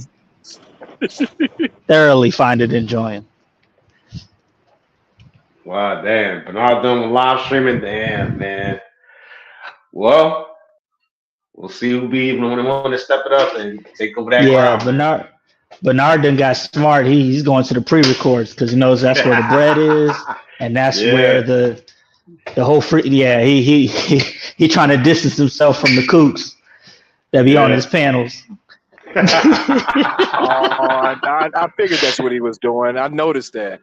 Yeah, he's. Oh man. They since they've been busting all these channels out, he knows his what do you call that? Talking points or rhetoric. His channel, it was up for that because he had all the attention of the I don't know what you call that crowd. I don't know, but he had that he would have been next, and I know he put a lot of money into his channel, so I know he didn't want. He'd have did about 5 or 6 more live streams. They would have been at. They would have had him. They would have had him. So yeah, I get that. You know what though? I just thought about it. Keep it 100. If after all the BS they whatever you got going on over there, but I do see him as a kind of in that can fill that void that Clue was talking about, because I think he had a show. Truism did one. It was MOT and Tito, and they met up. It was crazy too. Yeah, I ended up trolling that one.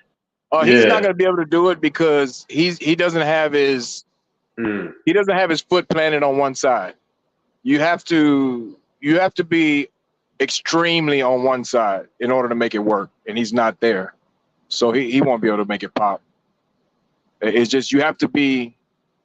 Just from what I've learned on YouTube, you have to be on the extreme side. You got to plant your foot there, and you have to go in.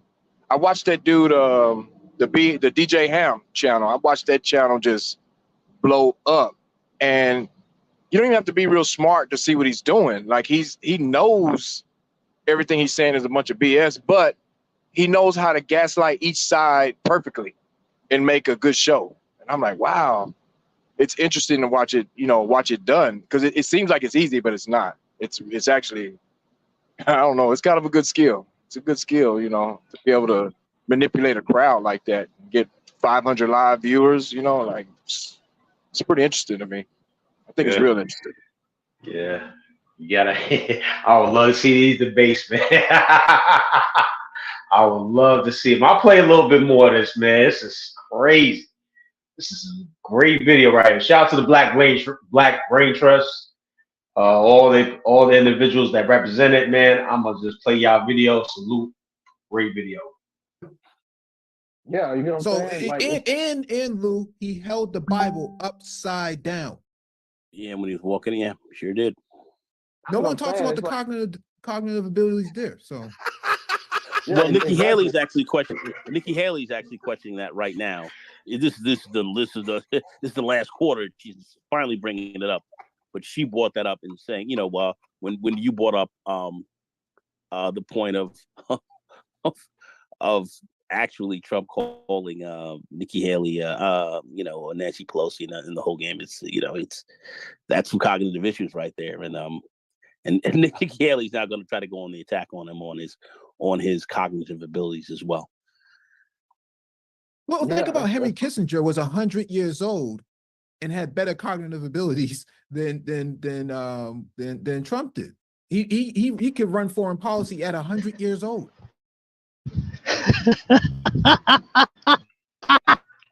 Not today, yo. Not today. Not today. Not today.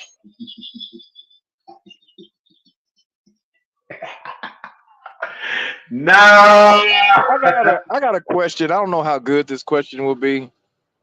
But I'm wondering. Okay. Oh, if Trump my God. doesn't run, would it destroy the election? Repeat that one more time. I'm wondering if Trump doesn't run at all, would it destroy the 2024 election? I would be still interested, because I'm like, damn, this is gonna be some fireworks. Like, would it even be a thing? Like, would it be anything without him running? Like, if he just says, you know what, I'm not running. Troll everybody. That would be, that would shock America right there.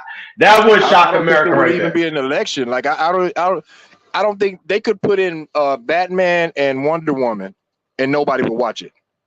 I don't think nobody would be interested in it if Trump just said, you know what, I'm not gonna run. Y'all got it. Find somebody else. Hey, I think it would. Shannon, we doing all these what if scenarios and everything. What if somebody knock them both off the board? they the season before the one just splits and one not what and you one dealing passes with, away baby. or something.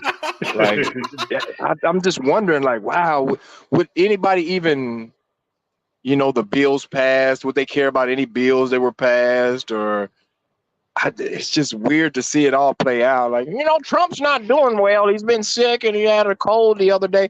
It's kind of weird to hear these conversations. And I'm like, if Trump actually dropped out of the election, I think none of the bills would matter. I don't think Nobody's watching it. nobody's watching it. I just it's man, that's weird. Let me You don't ask. get these wild Let me scenarios. add some what if now to the. What if Michelle Obama decides, "F it, I do want to run"? Oh, I'm definitely tuning into the Black Brain Trust for that if that happens. Wow.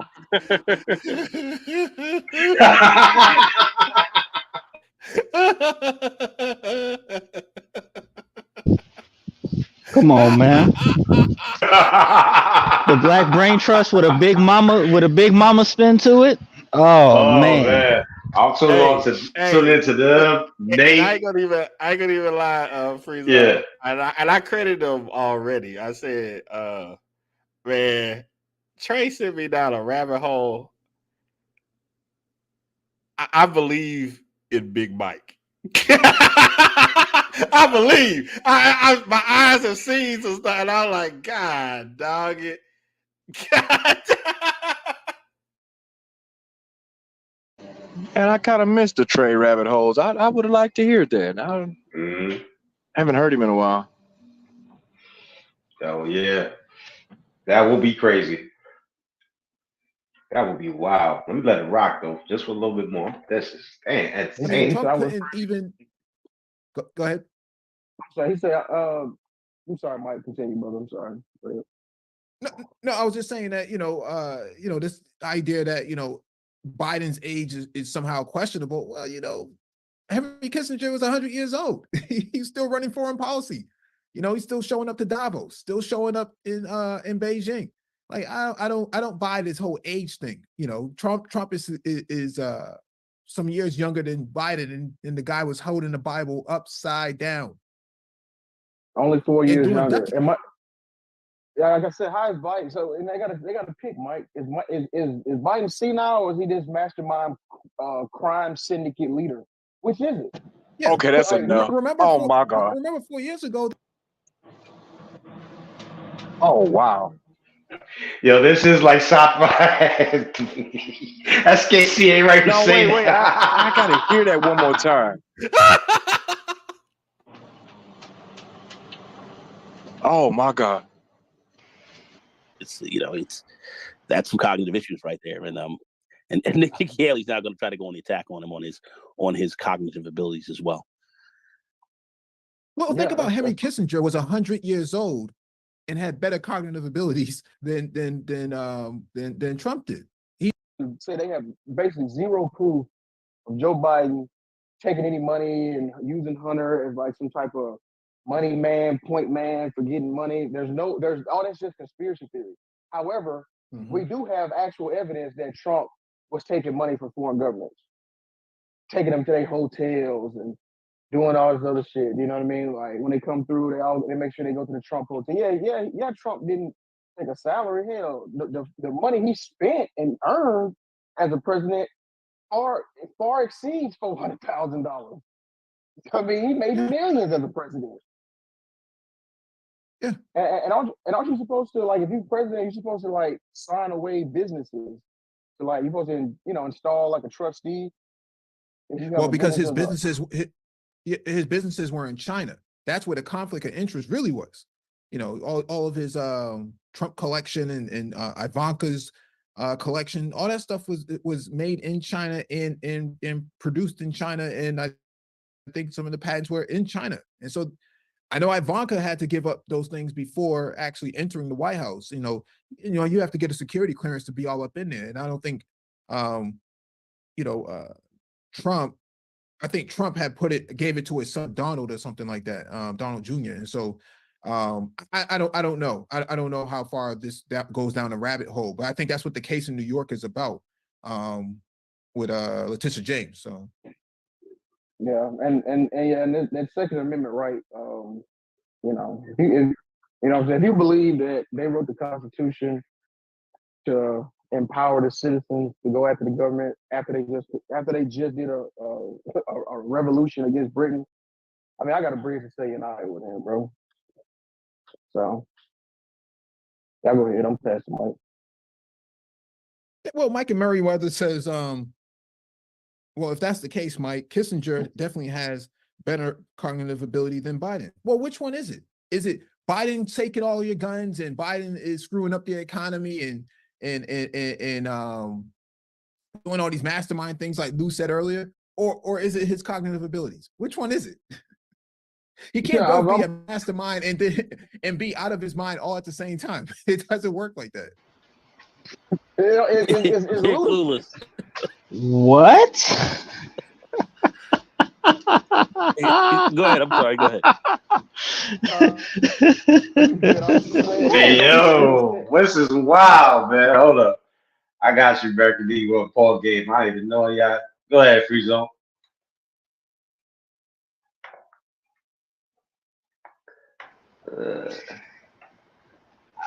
I don't know if he's a criminal mastermind or not, but Biden's been in. That was the funniest part.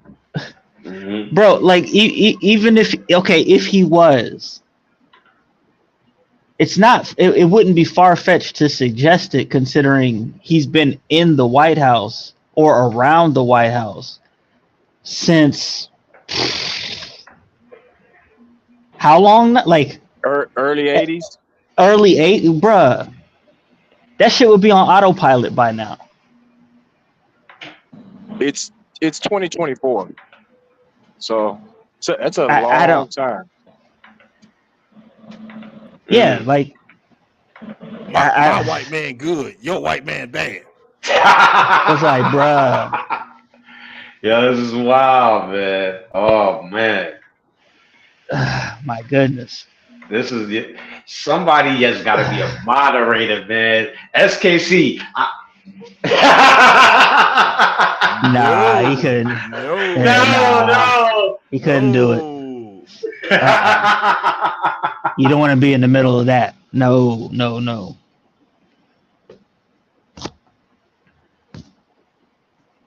Wow, man. This is wild. Let it rock.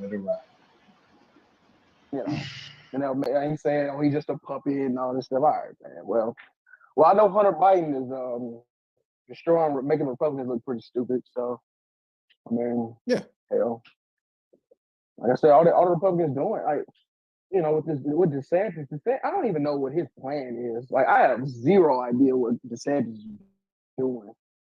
Like, DeSantis is hoping for a cabinet position because he has to bank on the idea that if he fixes the Constitution in Florida to run for a third term, that he can actually secure that third term.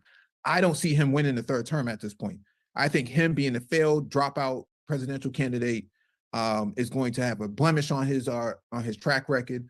All of this anti-DEI, anti-woke agenda that he's been pushing this whole entire time led to a domestic terrorist attack under his watch, and there's no accountability there. I don't think that's going to work out well for him. Just pause right there real quick. I don't have a comment. I'm just trying to understand. Did anybody know what they were talking about? When was there a domestic terrorist attack? Yeah, I knew I wasn't crazy. I'm just trying to. I'm trying to understand. I was thinking the same thing. I'm like, man, let me run to Google real quick. Crazy. I was like, wait a minute, I'm not understanding something real. Okay. Thank you, SKC. I thought he should have went further into it. He didn't really. He just laid it out there. We assuming, so he had to name the. Yeah, I mean, I'm not saying it didn't happen or it did. I'm just. Yeah, I just need a little bit. The whole premise. Yeah. I need some understanding. I'm on the slow block, so I sometimes I miss in. I mean, I read the news pretty regularly that comes here, but sometimes I may have missed a story about a domestic terrorist attack in Florida.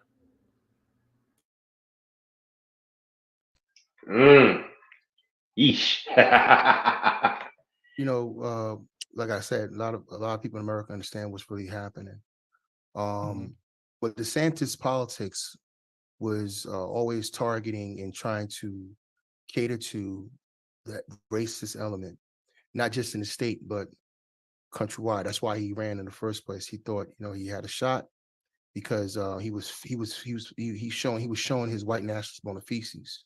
The problem is now that he's unleashed that in his own state, the real white nationalists like Matt Gaetz and want that spot now.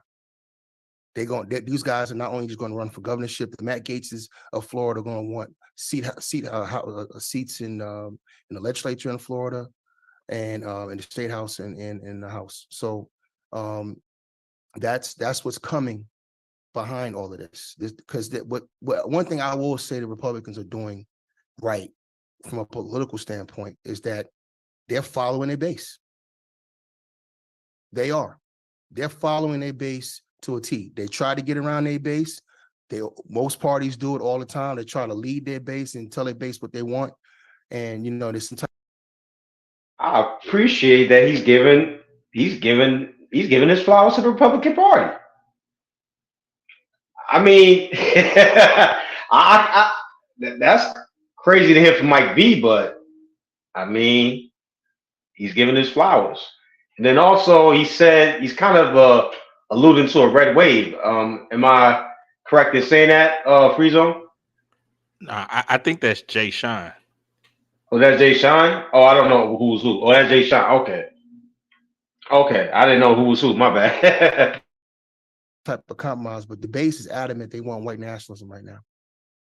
And they don't care about what's going on with Trump. They don't care about. They don't want to hear no moral arguments. You got white evangelicals out here talking about, well, Jesus uses anybody.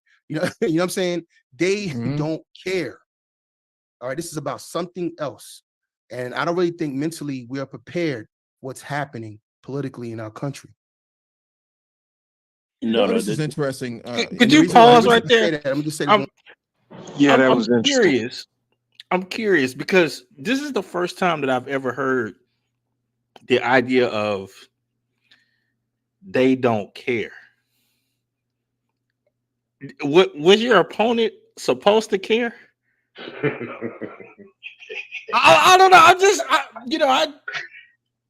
I'm just curious. Okay, so Shannon, maybe you can help me out with this. What was supposed to happen when the white man didn't care no more? Yeah. Okay. Yeah. I was wondering too, because I was about to ask a race question just for y'all. I'm just curious. Do y'all think the racism talk will die with millennials? Or do you think disease will carry the torch for racism? Use it as a talking point, the usual. White man, bad, everybody else, woe is me. Like, do you think that will carry over to Gen Z, or do you think it will die with millennials? It's kind of shaky now. I'm not sure. I think some of the last bastions of that line of thought. I think it's going to be the millennials and just a little part of Gen Z. But I think a lot of it is going to be, and I'm not trying to do the hate thing, Shannon, be honest, but but I do think a lot of that is going to be with Black women, because that's a hard corner to turn, man. Because I mean, they running that game. The DEI game made millions. Right. Well, they need it, because whenever you cannot I think it's to make a coherent argument, you got to use race. So I understand that, like, using race for not having an argument, but I just always wondered if it will end with Gen Z. Like, they're not really on it, but I get the Black woman thing, because they're still they're political heavy. I don't see nobody else doing it. So yeah, it's like what are they gonna? What are they going to turn the corner with? Like, what gear are they going to kick into? Exactly. Exactly. There's nothing left. Like there's no oppression there. Like I don't see how you can. I think that's why that's such a big story about Claudine Gay. You know, I getting kind of kicked got to down. get what was the gist of that? Just like kind of a quick Okay, so overview. real short. She said some crazy stuff about what was happening on Harvard's campus. You know, you can't have people running around talking about, you know, I don't care how you feel, you the president, you can't have people running around talking about from the river to the sea. You just can't do it. And then you had kids that was blocking other kids from going to class, getting in their face, threatening them, and all this other stuff. And it's like you can't. I don't care what side you on. You just, if you the president, you can't allow that to happen. And then the second thing is, then they found out that she had like over 50 marks of plagiarism in her thesis and other papers and so forth. And it's like, okay, how Like did you flat out become? plagiarism, like word for word type. Yeah. They had sections of it where it was kind of like, okay, slap you on the hand, you know, you can change Right. this. We're gonna retroactively let you change this. And then at the first, it was like 4, and then somebody else looked into it, and then it became 16, and then somebody else looked into it, and then it became 20 something. And then somebody else looked into it, and then it jumped all the way up to like, you know, late in the 40s and stuff like that. And then it ended up like right around 50 or so. And people are like, okay, God dog, you know, Harvard students get kicked out for one. Yeah. How are you the president? And how are you going to you know, be over students when, you know, you have others that are getting kicked out for one, they can see that you had 50. Then the Yeah, I third can thing see that. came up. The third thing came up, said they found out that the data that she was using in her thesis, the numbers weren't working right. And and then when they found that out, they said, why the numbers not working? And it had to do with her plagiarizing different sections that almost always had to do with crunching data. So that made them think, holy crap, is she faking it to make it? Yeah, I Maybe get she that. don't even know how to do this stuff, and so Right. that's why she actually copied it. And you know, it went down like that. So that's the whole deal with her. And then a whole bunch of black women, a lot of them are ex-Harvardites and all that other stuff. They up there talking about racism and all that other stuff. But you know, it's Yep, the good old go-to. It's like that old shotgun in the you know, you keep in the back closet right there. Tends to shoot when you need it to shoot. So but here's the other part wow. of that, the last part, Shannon. So they told her that she couldn't be president, and they let her be a regular professor again to keep her job, not to get kicked out. She didn't take it? Yeah, because Oh, okay. they paying her $900K. Wow. Yeah. Yeah. She had to make a business decision right there. Yeah. Yeah. Nah, I was So like, I so know she didn't so argue the against that. I'm like, wow. so now the black women's argument that on this whole thing they talking about, oh, they just don't want to empower, and it's like, okay, but you can't say it's racism because you can't claim racism while getting paid $900K. Not 900K. That's ridiculous. But wow. Wow. Sometimes when you win, you just need to pretty much shut the, you know, just kind of like make it go away. Like you need to shut up. Like I don't get that. Like, you're winning. You already did some BS, and then you got over. So man, wow, 900K. Woo. Yeah, and so that's the deal with it. But you know, the community still not They wanting had to to let it put go. in. They still saying, oh man, the white man and Why? okay, Yeah. but it bleeds over into a larger situation. The larger situation is she was a DEI hire, and she was actually over a DEI department for a long time. And now you're having major companies that are coming and stating, we don't want DEI no more. Messing with the paper. Yeah, so Google made a huge layoff, and it hurt the DEI departments big time. A lot of tech places, Yeah. the first people that they let go was all DEI departments and so forth. They just cut the fat real quick. Oh wow. The head, the CEO of JP Morgan, he stated yesterday, I was reading that like it was candy or something in the paper. He stated, I am a flat-footed, red-butted patriot, and I don't give a D about DEI. It has to go. Oh wow. Yeah. And so now you have all of these different higher ups within the sisterhood that are saying it's a direct attack on them. The sororities have combined powers. Yeah, I get it. Yeah.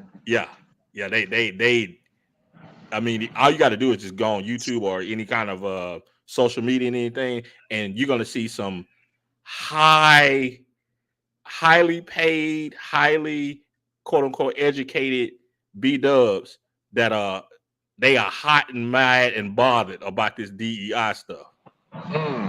The green and pink has united. Yeah, I already know they're educated.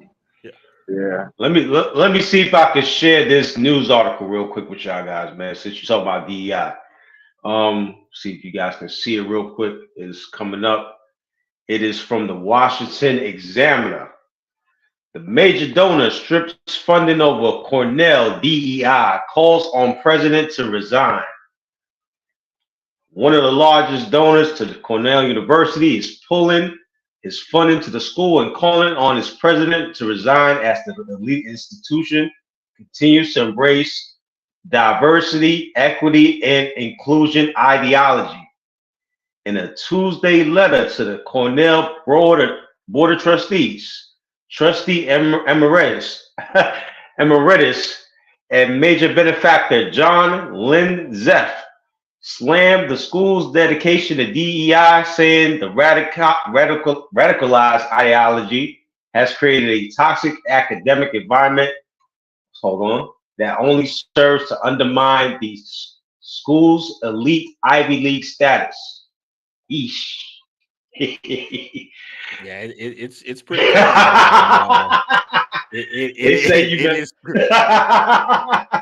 It is pretty crazy, Kamasi. And you know, my thought on it is this. Hey, Sizzle Lou, man, I'm gonna send the link if you want to hop on, bro. Give me 1 second, I got you. If you want to hop on. I think what hurt that situation the most was Ibram Kendi X. When he made that book, How to Be an Anti-Racist, and then he backdoored it with how to become how to raise an anti-racist baby. And then he got that department. I think it was like at Boston College or something. And then the huge scandal hit where they funded this dude over $50 million for like a little bit over 2 years. And they can't even account to where the money went. Wow. There's been no results from any of the research at all. Hey, that's wow. Hey, Sizzle Lou, man. Yeah, what's up? My bad. Yeah, man. My bad, Sesky. You was gonna say something, SEC. My bad. No, I was saying I think that served as a catalyst for a lot of the DEI stuff and the spotlight being put on it, because then people started to ask, all right, how do you do the numbers on how effective this really is, particularly when it comes to business or whatever you're trying to connect it to, racism and basically all sorts of results that you want to get from those data sets, since tens of millions of dollars were being pushed into it. And then when people couldn't do, well, I'll just leave it at that. When the spotlight was put on it, a lot was left wanting.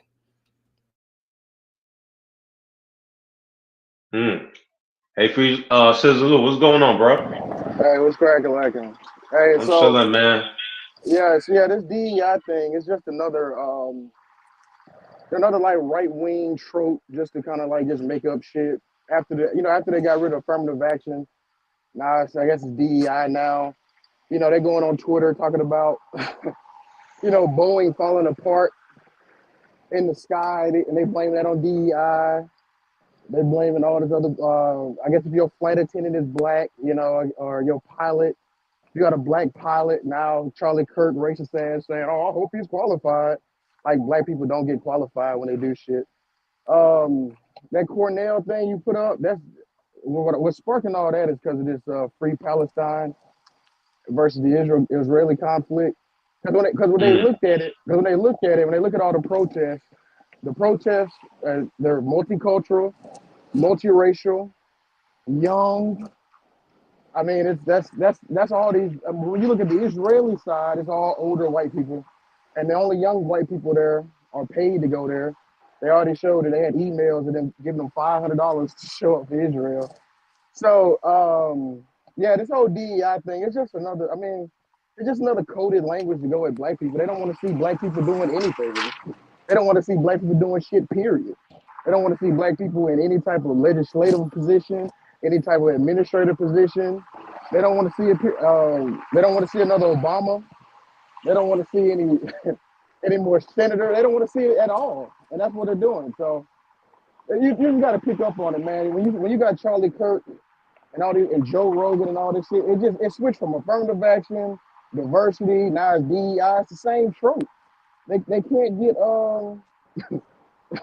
they have no creativity. It's the same shit, just a different word.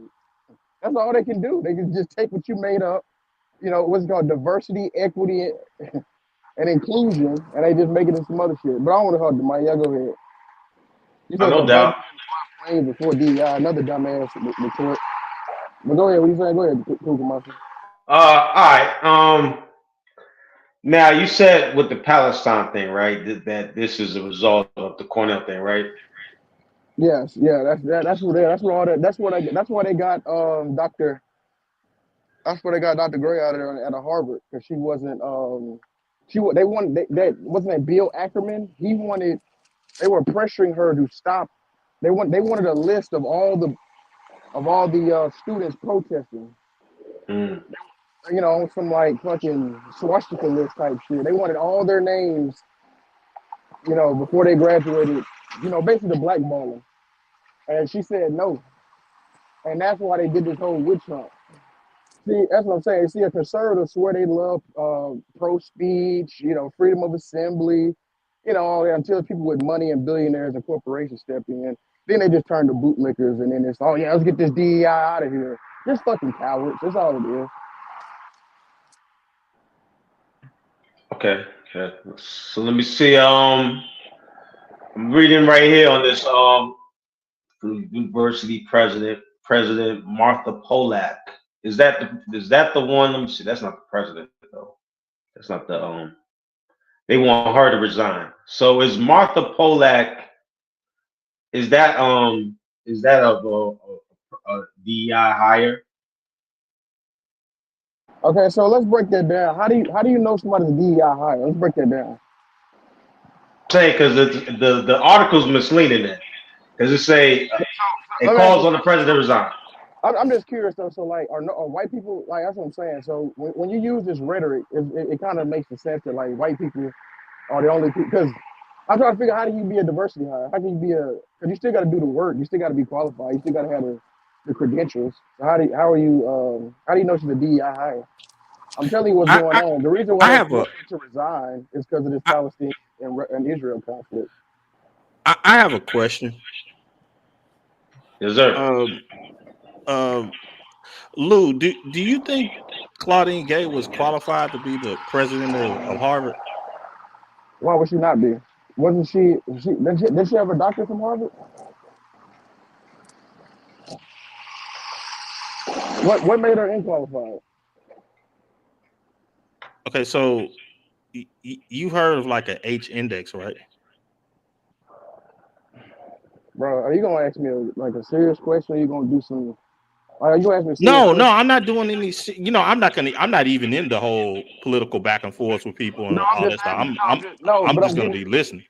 Yeah, I'm listening. So you said H index. You talking about the plagiarism thing? You talking about where they got the? No. Just so far as just being a scholar and creating published works. Yeah, she created. Did she create a published article? If I'm not mistaken. Yeah, she has 11, bro.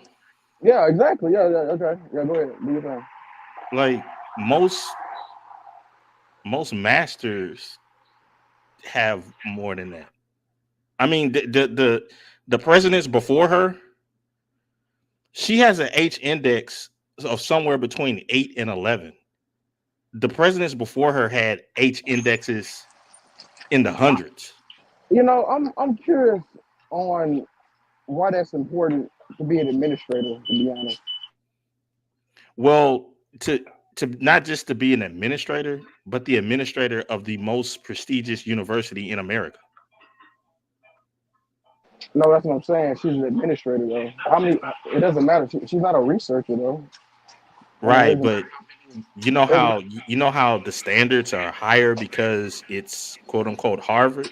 That's the same line of standards that they use to choose their presidents of old. A lot of those presidents that they had before her, Harvard said, they were but like Harvard voted. they were like their level of scholarship is so it eclipses her stuff so Bro, much that it's ridiculous. but see, that's totally disingenuous because I mean, who's writing more scientific articles? I remember I watched I was reading something about that. A lot of these scientific articles that people are writing, most of the heavy duty's already been written.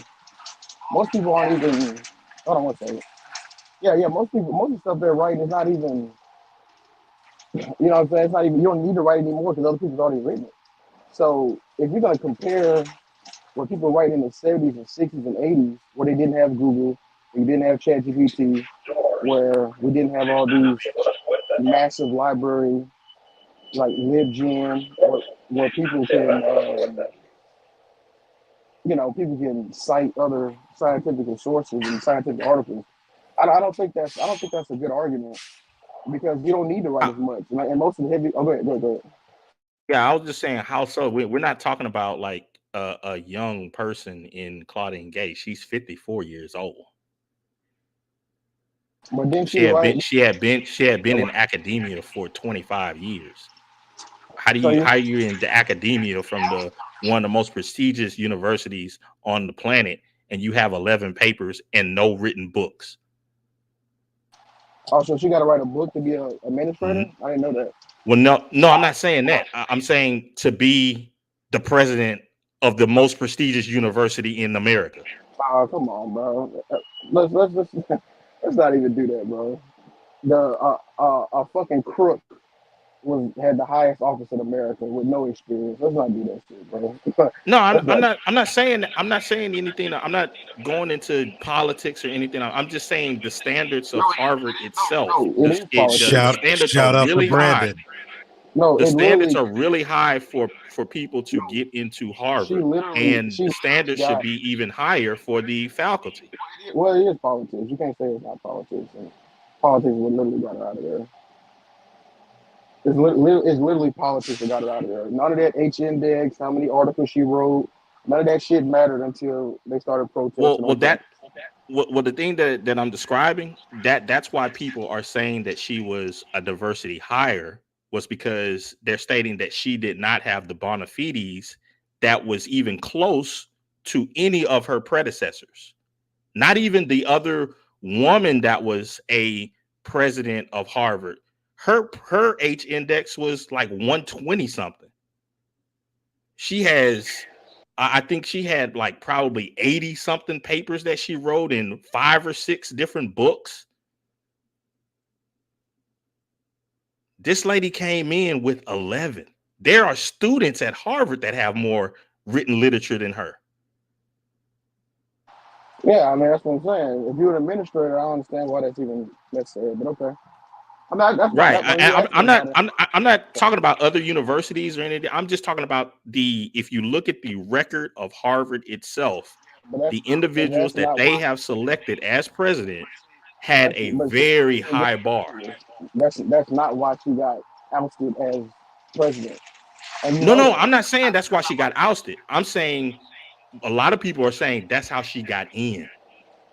That her end was based on politics, not by what she had actually produced. Yeah, look at Clue. Said defend his queen. All right, that's cool. That's cool, Clue. You keep defending that Now, fucking. I mean, if there was some other rationale as to why she got in there as the president, I would love to hear it. But but from what I've seen and read so far as making the comparisons of the presidents of old versus what she had done, it looks kind of weird. Right. Like I said, I don't understand why you need to have a 300 articles to be an administrator, but that's where I stand on it. Oh, okay. You know, Yeah, I mean, I'm not saying that you're wrong. the board, All I'm the saying board is of Harvard if you voted look on at her. the individuals that came before her and look at the level of work that they did, and you make a comparison, it's not even close. You said some other stuff with that. I'm not get there. Let me get your thoughts on this one. The What's up? Florida board bans the use of state federal dollars for DEI programs at state universities. And have you heard about this article yet? Have I heard about what? This article with the Florida board banning the use of state and federal funds for the DEI program. Oh, I mean, you know, Florida's worried about DEI programs, and they got other issues to worry about. I mean, I don't know. I mean, Ron DeSantis. I did want to ask you about the domestic terrorism thing, though. Now that I thought about it, Wait, go ask me what about domestic terrorism? yeah, I think it was on the Black Brain Trust or something like that. I was trying to get more into what that meant. The domestic terrorism. Yes, sir. Oh, you mean what the FBI said that the greatest threat to America is white nationalism, the domestic terrorists? You talking about that? Yeah. Can you go into further? Republican appointed FBI director. Yeah, he said that the greatest threat to America is white nationalism. Is that what you talking about? Yeah. And what's your thoughts on that? Well, shit, they fixing to lock me up. I mean, you're not white. I mean, you want to be, but you're not white, Trey. So. I am. I'm quite white according to the definition. I got this echo going on, man. So, hold on. January 6th indictments coming after you, bro? Is that why you've been off the scene, Trey? Hey, look. Okay, hold on. Before this go down, Yes. I just want to go get my coffee and relax. I'm in the chat. Kumasi, I haven't gone anywhere. Y'all guys have at it. Bro, never go full brain trust, man. Never go full brain trust, and stop sucking MOT dick, bro. What the fuck happened to you, man? Oh man, you came out of nowhere. Bro, what the fuck happened to you, man? He said, I ain't never seen a nigga go from right to left, man. You ain't never seen a nigga get educated before. Go ahead and let me know what you got to say. What the fuck, man? You let Mike V slip you the Kool-Aid, bro? You still dodging them? You still dodging them charges, Trey? Bro, did Mike V slip you the Kool-Aid? I Oh, mean, is MOT brain trust now? I think so. I would think so. I mean, hey, I'm making some food, man. I'll fall back, man, and just listen. Y'all continue about Florida. No, I ain't got nothing else to say. I was just fucking with you because you shut your channel down. I didn't know what you been at. I saw you on I saw you somewhere. Who was it? kid style. That's all I seen. I was like, man, I ain't seen Trey in a minute. Yeah. No, it's good. It's good. I ain't talked to you in a minute, bro, but it's good hearing from you, man. Real shit. You know what I mean? I'm glad you came on here, bro. Oh yeah, But and you said from right to left. First, I was mostly libertarian, and I realized that libertarian niggas don't do shit. And then when it comes down to it, they'll support right wing fascism at any point. So you gotta make decisions in life. You gotta make executive decisions. But yeah, with Florida though, I mean hey, Governor DeSantis, he's a Trump dick eater. He showed the whole world. He bowed down, kissed the ring. He probably won't be governor of Florida again, so he's worried about DEI. So he need to worry about his career. Instead of nigga BYE. You about to say Bobby. let me ask you though, in terms of the future candidates for presidency, right? Who do you see on the Democrat side that can take over? Probably Gavin Newsom. Gavin Newsom? Yeah, And Gavin Newsom. And the Secretary of Transportation. Which one's that one? Buttigieg? Buttigieg. Okay. I think that'll probably be a ticket in 2028. Hold on, bro. You really rocking with the gay white nigga, bro? What? Come on. What do you mean? Look, you gotta stop trolling us, man. Come on, man. Take the mask off, bro. You trolling us. This is low IQ shit right here. What is him being? No, bro. Come on, man. Stop trolling us, Lou, man. One of these days you can come on your channel and be like, that's been fucking with y'all. With the comedy shit. Come on, man. No, not really. No. Just when you actually pay attention to politics, it just makes sense. I mean, it just makes sense. Bro, it makes sense to support the queens and the gay dudes. Come on, bro. You just. What do you mean? Well, what I'm supposed to support? Tim Scott or Byron Donalds? Tim Scott, like you, man. He got him a non-black woman now, man. Tim Scott rolling SYSBM, and he diversifying like you. Tim Scott is gay. Tim Scott just got engaged to a Becky, bro. No, I forgot he Republican, so you think whatever they say is true. So. I don't believe you, man. I think you grifted, bro. I don't believe it. How am I grifting? I don't even have a channel. I'm not even making money. How am I grifting? I don't even have a channel. All right, real question. No shade, no disrespect. Break it down. No, break that down. How am I grifting? I only have a channel. No, real serious. Did your girl convince you to go to the left? Did my girl convince me to go to the left? A serious question. Did my girl convince me to go to the left? See what you're doing. You just projecting. See, Trey. Bro, a serious question, bro. Your girl's Venezuelan, and a majority of a lot of Venezuelans are Marxists, bro. And this is what I'm asking your question, right? So, see, I'm not like you, Trey. See, my girl got me eating plantains and speaking Dominican Spanish. Yeah, my girl. Serious question. See, this nigga asked the question, and he won't shut the fuck up. So.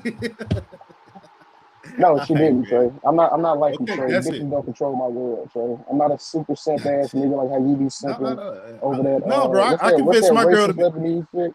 I convinced my girl to be a white supremacist, bro. I brought my girl to the white supremacist side, bro. I mean, shit. Trey, nobody gives a fuck, Trey. Like, okay, Trey. But bro, I don't believe you, Lou, man. I think you grifted, man. Trey, I don't believe you. You get it, Trey. You suck white man. I don't believe you. Get it, Trey. I don't believe you, bro. You bow down to white people, Trey. You get it. The gynocentric Mike V language don't work, bro. Come on, man. Stop fronting. Bro, how's gynocentric? You literally just said my girl changed my view. That's gynocentric as fuck. You a dumbass. You literally just said some gynocentric shit yourself. You just be saying shit. You don't even listen to what you're saying. How's the guy, nigga, you just said my girl changed my views. You can't get more gynocentric than that. Nigga, you a gynocrat. Anyway. Yo, this is wild, Joe. This is wild. Emotions. Oh, man. Hold on. So this another thing, too. Let's check this out. So Kamasi, didn't he say I was sucking dick earlier? Now I'm the one throwing ad hominem. See, that's what these bitch ass niggas do. They'll throw shots, hide their hand, Then when you respond to Friday, bitch asses, now, oh, you getting emotional. Shut your ass up, nigga. Nigga, you lost. You gonna lose again, Trey. Your white supremacist friend. Hey, Trey, y'all went up in the Capitol. Y'all couldn't even hold that bitch. Y'all had 3 militias in there. Y'all couldn't even hold that shit, nigga. Y'all niggas pissy. Ain't nobody. Yes, sir. Everyone relax. Yo. Yeah, man. Oh, man. Salute everybody in the chat, man. But, yo, this is, Hey, oh, but man. I'm Good. What's trying to up? understand, but Mark, how's the grip? I don't have a channel. I mean, I'm not here to. What do you mean? I don't even have a YouTube channel anymore. I'm not making any money off this. I'm just speaking truth to power. This is righteous indignation. I'm just standing on something. I'm not hiding in other chats, trade, and hiding in telegrams, talking shit about niggas. No, nigga, I'm gonna stand on my square and say it to your face, nigga. I know you be hiding in the crowds watching my streams, Trey. I know you been watching, nigga. I know you have been watching me. I know you have been watching, Trey. And while you been hiding under a rock from them January 6th charges, from them sedition charges, it's all good, bro. Just keep hiding. The real people gonna be out in the light. This nigga gonna say you sucking dick, and then come about some emotions. Mm. This is wild. Man.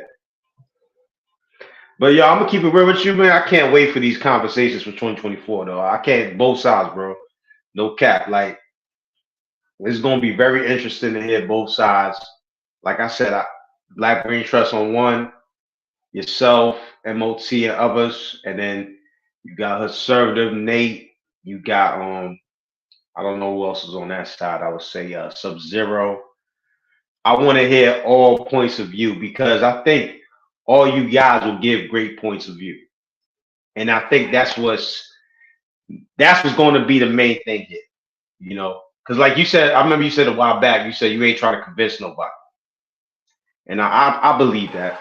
You know what I mean? So it's like, yo, I said, what a while back.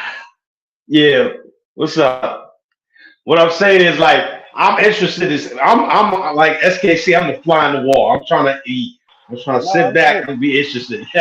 I'm trying to fall back, like man, because both sides gonna come with fire. They gonna come with fire, man. They gonna come with that fire. It is. I think it's gonna be bigger than what 2020 was. now he might be right, but yeah, you know, I just don't. Yeah, like I said, I shut the Citizen Loot channel down.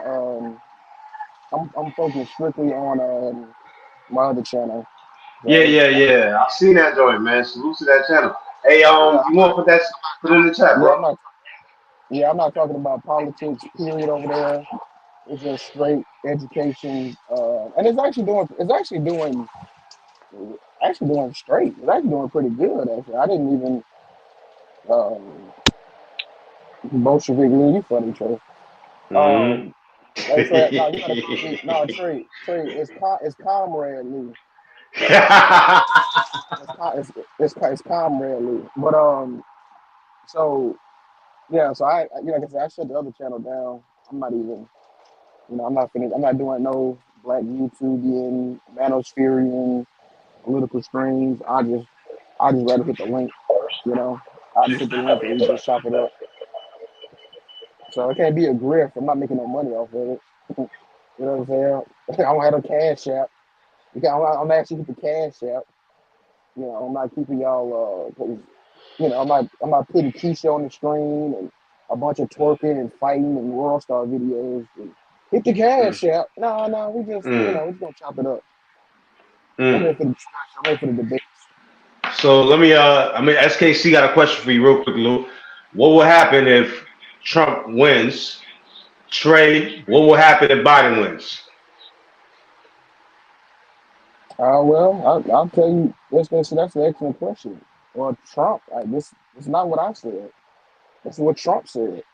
He said he's gonna be a dictator on day one. I mean, hey. that Project 25 saying they're gonna basically gut all of federal government. So like like your Department of Energy, your Department of Agriculture, and things of that nature. Um, I'm not sure what else. I'm sure people will protest it. We could possibly enact the Insurrectionist Act. But that's just you can't really predict the future. But I don't think it'll be a January 6th type event if Trump wins. I just keep making money either way, Kamasi, SKC. Don't matter who in office, man. I'm gonna keep making this paper, bro. That's about it. Well, yeah, that's true. true. That's true, but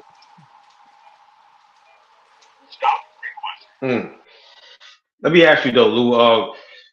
During the first presidency with Trump, did you see any things that he did that had a great effect on the country on the yeah. positive side? I say what now?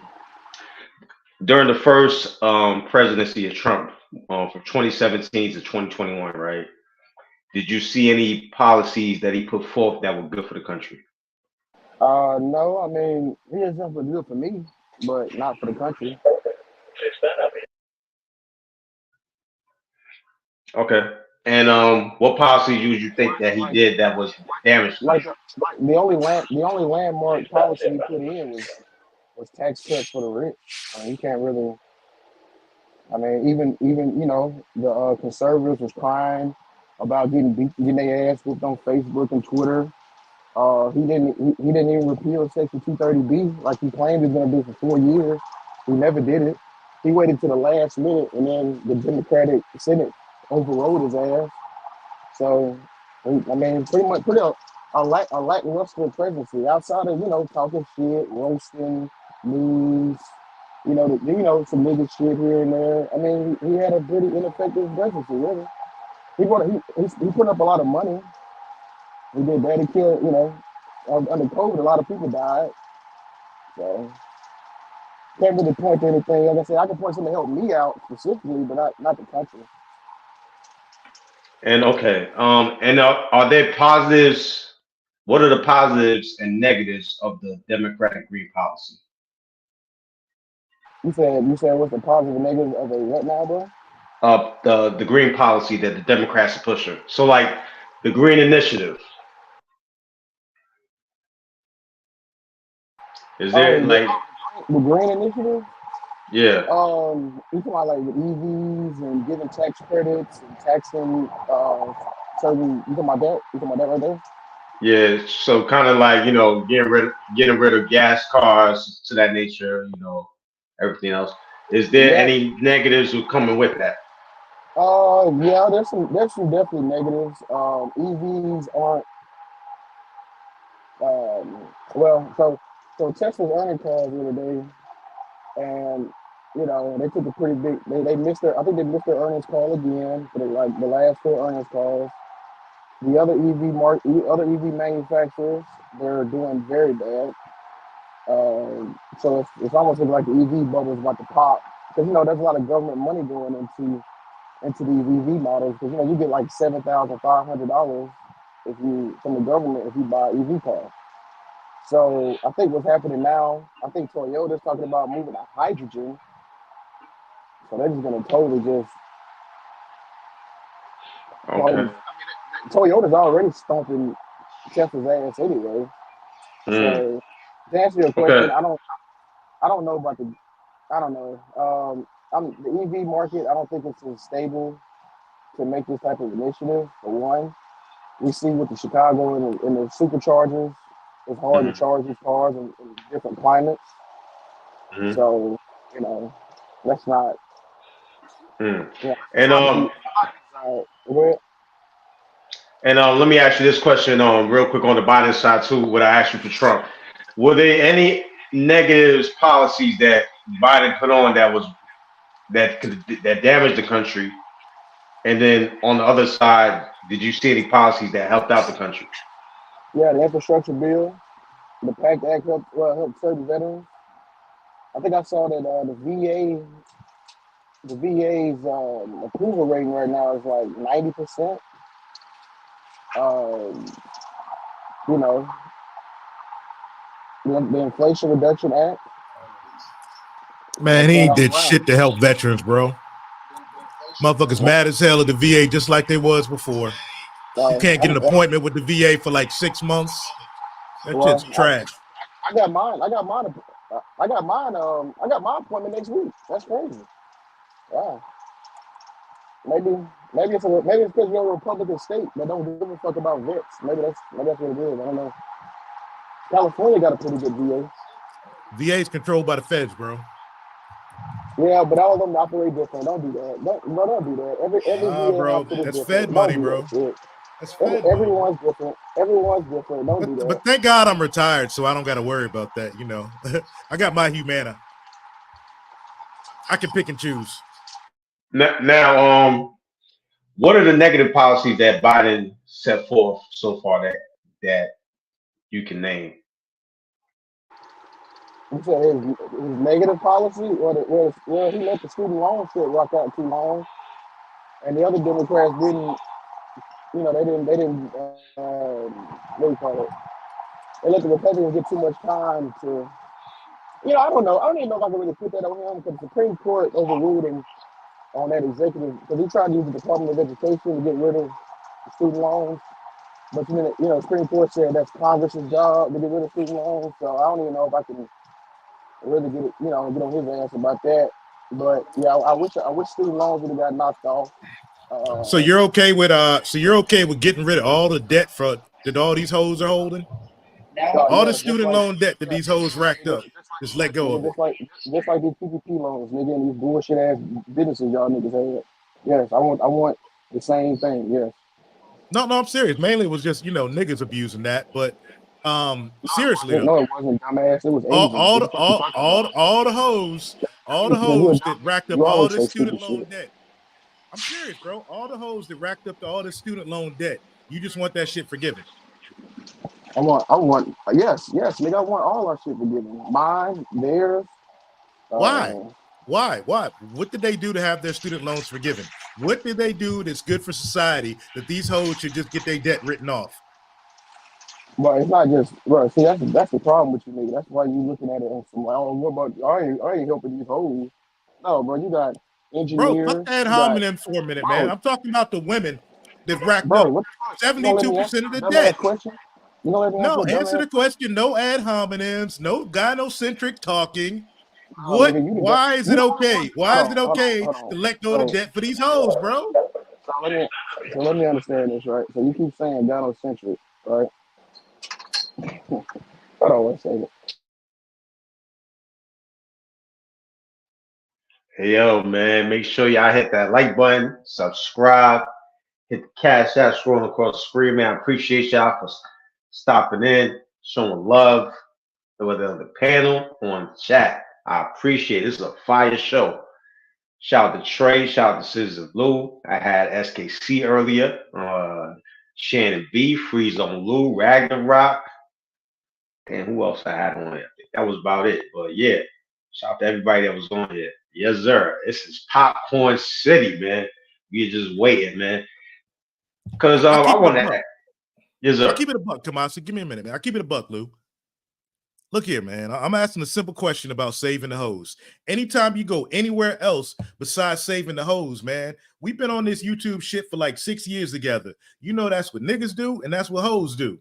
Instead of sticking to the topic. My simple question is, why should we bail these hoes out?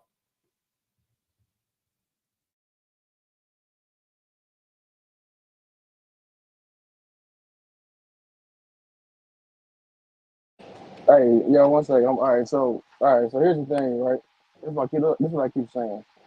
It's not just the hoes that I'm talking about. I'm talking about, but there's tons of people who are engineers, nurses, lawyers, doctors, teachers, critical professions of society that should not be burdened with student loan debt. I don't understand why that's so hard to understand. Okay, got you. So Trump, you mentioned Trump, what Trump did before. Trump created a program, whereas first responders, teachers, like, we're talking firefighters and nurses here and like elementary school teachers could get their student loan debts wiped off based on the amount of work that they had put in to help the infrastructure and to help this country out. That was one of Trump's policies. I know full well Mrs. MBD used it. You know, she was in the medical care industry. Biden ain't did shit like that. I mean, I'm not into politics, but we brought up what his Trump did. That was one of his policies. No, that wasn't. Hold on. Let me make sure I understand. You said you said for first responders getting a student loans, that was already in place by Bush in 2004. Bro, this was Trump's policy, bro. You might have been young then. You were young then. I know you were. Man. No, bro. Come on, bro. You were actively involved in it in 2004. No, you're not gonna do this. Look, how old were you in 2004? You're not gonna do this like age thing where like. Well, how old were you in 2004? But bro, did you actively participate in it? Did it actively involve How old were you in 1963? You knew what happened. Here's the deal, bro. Here's the deal. When Trump's policy actively, bro, helped my wife, bro, which helped my household actively, hands-on.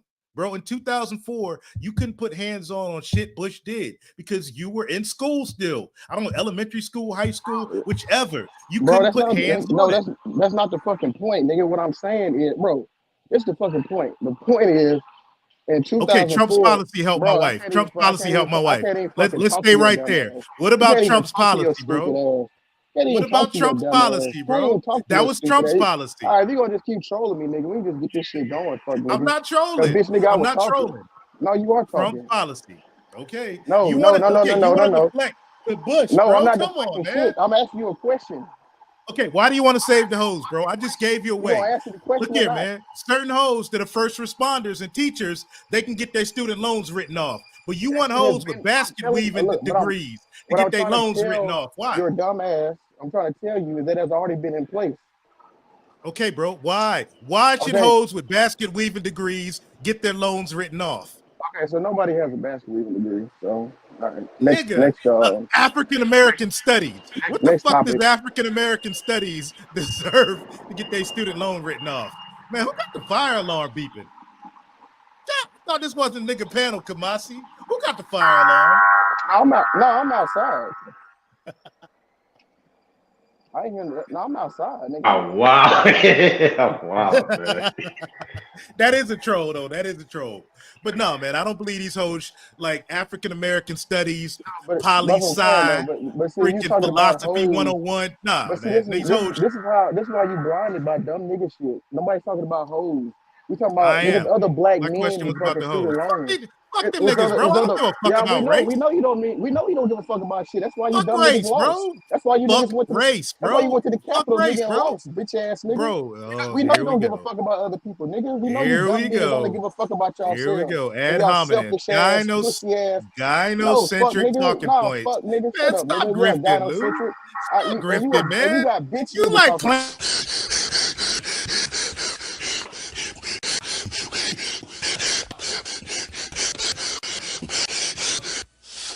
enough to get me to the boiling point. Hey, you like Clarence from 8 Mile, Lou. You coming to all this hard shit coming from a home with 2 parents, middle class and shit. What does that mean? Come on, Clarence. What do you mean? What does that mean? Look at all this hard stuff, what bro. What does that mean? Stick to the topic, man. You can't. Hold on. So coming from 2 parents, stick to the topic, bro. That means my parents put me in. What is fighting, gym. bro? This is discussion about saving the hoes. Because I had 2 parents. Bro, sorry. Why are you talking about fighting versus saving the hoes? My question was about saving the hoes. You talking about you niggas ain't shit. You niggas, bro. What about the hoes? Yeah, exactly. Bro, what about saving the hoes, man? I'm not about saving the hoes. I'm trying to save America. Well, that's the question, bro. So you think saving the hoes would save America? Getting rid of all this debt, pushing all that debt. Most of the people got student loans. Yes, bro, 72%. That's why you support Trump. 72%, like you dumb, uneducated niggas. So let me ask you again. Stupid niggas running up in that Capitol, killing each other, stomping on each other's necks. Saving these hoes, bro, is gonna save America. Trump said he liked. That's why Trump likes saving these hoes is gonna save America. He like you dumb, stupid, knuckle dragging ass, fucking monkey niggas. He like you dumb niggas. SKC is right. Saving these hoes is gonna save America. No, nigga, saving Save hoes 2024. Save hoes 2024. But it's not funny. Nobody laughing. Only dumb niggas laugh at shit like that. Only other low IQ monkey niggas like you laugh at shit Bro, like it's that. all good, Lou, man. The Nah, grift it is ain't real, good, man. nigga. Bro, if you're What doing it for your grift? girl, just say so, man. If you're doing it for the pussy, just say Why so, would bro. my girl care if you got student loans or Hey, not? if you're doing it for your girl, say so, bro. I'd Nah, respect see, that not, more, hey, bro. Kamasi, I'd you see what respect he that doing? more, bro, if you're doing it for your girl. Kamasi. All right, hold on. Let me ask a question real quick to you. Kamasi, hold on. Now, real Yes, quick. Let sir. me talk to you, Kamasi. Hold on, real talk. What's up? No, bro, don't tap He a dance bitch now, ass bro. nigga. If you're Hold doing on, it for your girl, just Oh, say so, Lou. Kamasi, this how you know he a bitch ass nigga, right? nah, you know, Nah, he keep it keep about bringing though. up so my girl, your girl Venezuelan, so she got you going leftist and all that. He don't even know my girl. Hold on, He don't SNC. hey, this nigga don't even speak Spanish. He got a I he don't. don't even speak Let me. I Spanish. deserve. So how does this nigga even know what my girl even said? He don't even know if she Oh, a fucking okay. leftist or not. Hey, I asked But you a this is what I'm question. saying, Are you though, doing right? it? But Are see, you doing it for the pussy, Lou? Lou, are you doing it for the pussy? Direct what question. pussy? What pussy? Are you doing it for the pussy? Is the grip for the pussy, bro? Is the grip for the pussy, bro? Is that why you want to Nigga, say these no, hoes? nigga, you projecting. Didn't you try to get the pussy and she rejected your ass on little big that fat bitch? Remember you went up to the camera with that Rejected? fat bitch and she exposed your ass? No, nigga, that's you, nigga. Rejected? Stop projecting on me, Rejected? nigga. That's you, nigga. You the one do Rejected? politics for pussy. I said projected. Rejected? I said project. Oh, I thought you said rejected. Nigga, I'm married, bro. Nah, nigga, that bitch put a dossier. That how you get called simple, bro? How you went up there? How you went up to that Capitol? Thought you was, bro, you supposed to be a married man. You messing with these MAGA hoes, bro. I'm You messing out there with getting who? maced with MAGA bitches. I'm messing with who? Come on, bro. Put it out there. Show the receipts, These bro. MAGA Put the these fat receipts out MAGA there, bro. Put the receipts out there, bro. these fat Show MAGA. your receipts. Show your I'm not receipts, talking about your Lou. wife. I'm not talking about. Hold on. I'm not talking about your wife. Show receipts, I'm talking bro. about. I'm married, man. I'm not talking about your wife. I'm saying, bro. Let me. Oh, you talking about Rage? Let me remind you what Rage said on Nate's stream. Yeah, you know Trey. Yeah, he lied to me about some stuff, which I did. I bullshitted her. Nah, Honest as fuck. you ain't even gotta Did he explain it, try bro. to fuck with me? No, he's a good dude. He helped me and Nah, my you friend ain't out. even gotta Only explain it. thing that pissed me off was the fact that he lied about some stuff. Honest as can be. What did I say? Yep, I did. All right, man. Next point, bro. See, man, I own my shit, man. No, you I made it own up. my That was shit. real, but it's all good. I mean, it's all I good, own my bro. shit, bro. I mean, I it own is my what it is, shit, bro. bro. I You stand did on what you mine. did. It is what it is. But yeah. So Can I'm gonna we keep get doing this back to the thing, question though about saving bro. I'm these gonna answer your hoes? question. I'm gonna keep answering your Okay. question. So you gonna keep interrupting me? We gonna keep interrupting me. We just keep this shit going back and forth. Oh, I'm gonna try to pull up an article real quick. Give me 1 second, y'all. Y'all go ahead. I'm gonna pull up this article real quick. Shout out to SKC for that. Now he keep asking questions, and then when I'm answering, he keep like doing this dumb nigga shit where he just throwing shit at the wall. So I mean, you know. All right, so I'm gonna ask this question. Okay, it's not majority of hoes. I'm not trying to save hoes. Nigga, nigga, our whole generation is fucked by this shit. Man, it's cool if you don't. I mean, you Gen X. I mean, we don't even. Y'all the Trumpiest, most useless generation, bar none. And Gen Z turned 18 in mass, what, 2 years ago? So now we got the numbers. So, you know, I understand if you're a Gen X nigga and you feel like, oh, fuck that, I paid my student loan. That's cool. Do your thing. Well, we're gonna have another situation with it. Because we make a majority of the voter base and everything.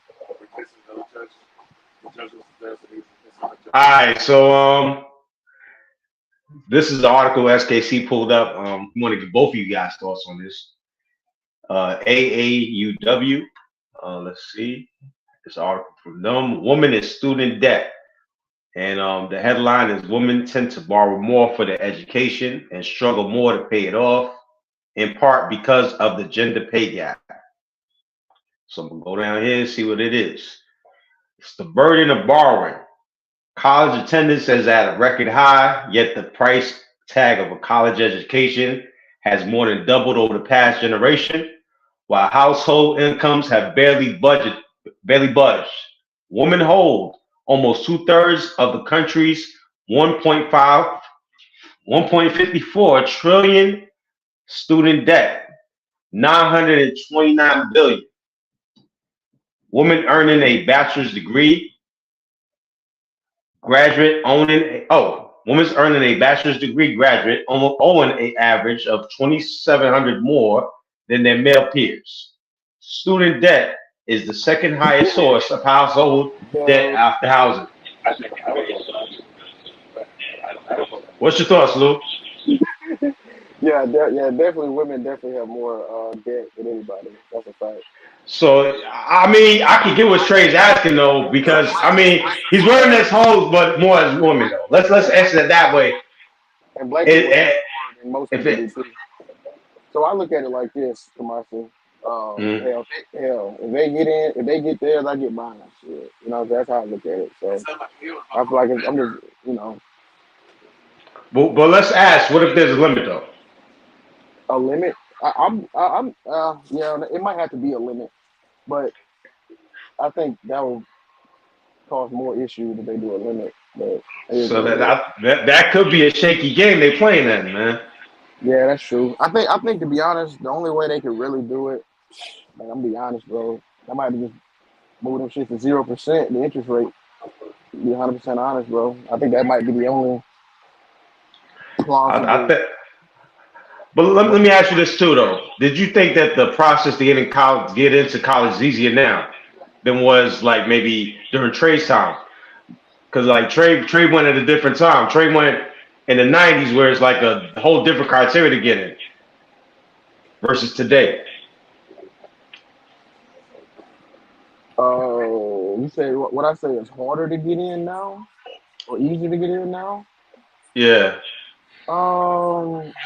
I don't even think it's that. I just think it's hella more expensive now, regardless of how hard or easy it is. I would say it's harder to get in now just off the sheer cost of it. So if they make a decision to get this loan, right? Should they not be responsible for that loan?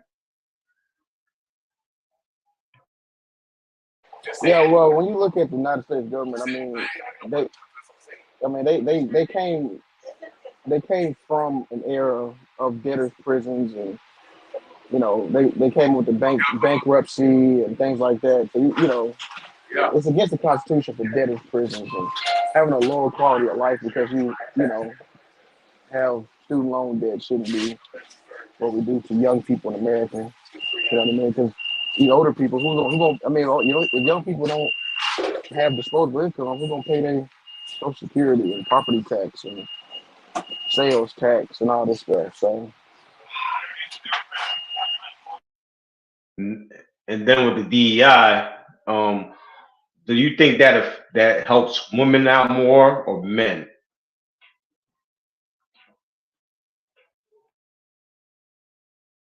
like in college, or And in higher too as well. if you say college, dude, we know women go to. They go to school more than men do. Just that's across all. That's across all races. You can definitely say, you can definitely say women in that instance. All right. So with that being said, right? How can you answer Trey's question in terms of like what he asked earlier? What about why should we forgive student loans? I just said it. More disposable income for 60 million people in America. More taxes being paid. More stimulating the economy. Nobody gains from everybody having student loans. Period. Like nobody. None of us are winning like this. None of y'all are seeing returns on student loan interest rates. You know what I'm saying? Nobody. I mean, but you will see a return of 60 to 80 million people being debt free. Mm. You'll see that in the economy. You'll see it in the job market. You'll see it in the housing market. You'll see it all around. Now, with Can I add that, something right there? yeah, go ahead, Kamasi? Trey. You got it, Trey. And the issue I see with that is, it's like reverse trickle down economics. I don't even know what to call it, going back the other way. When that debt is forgiven, that debt has to go somewhere else. And this is, the fallacy of, like the minimum wage fallacy, which Seattle, Portland, and all these other, liberal places are experiencing now.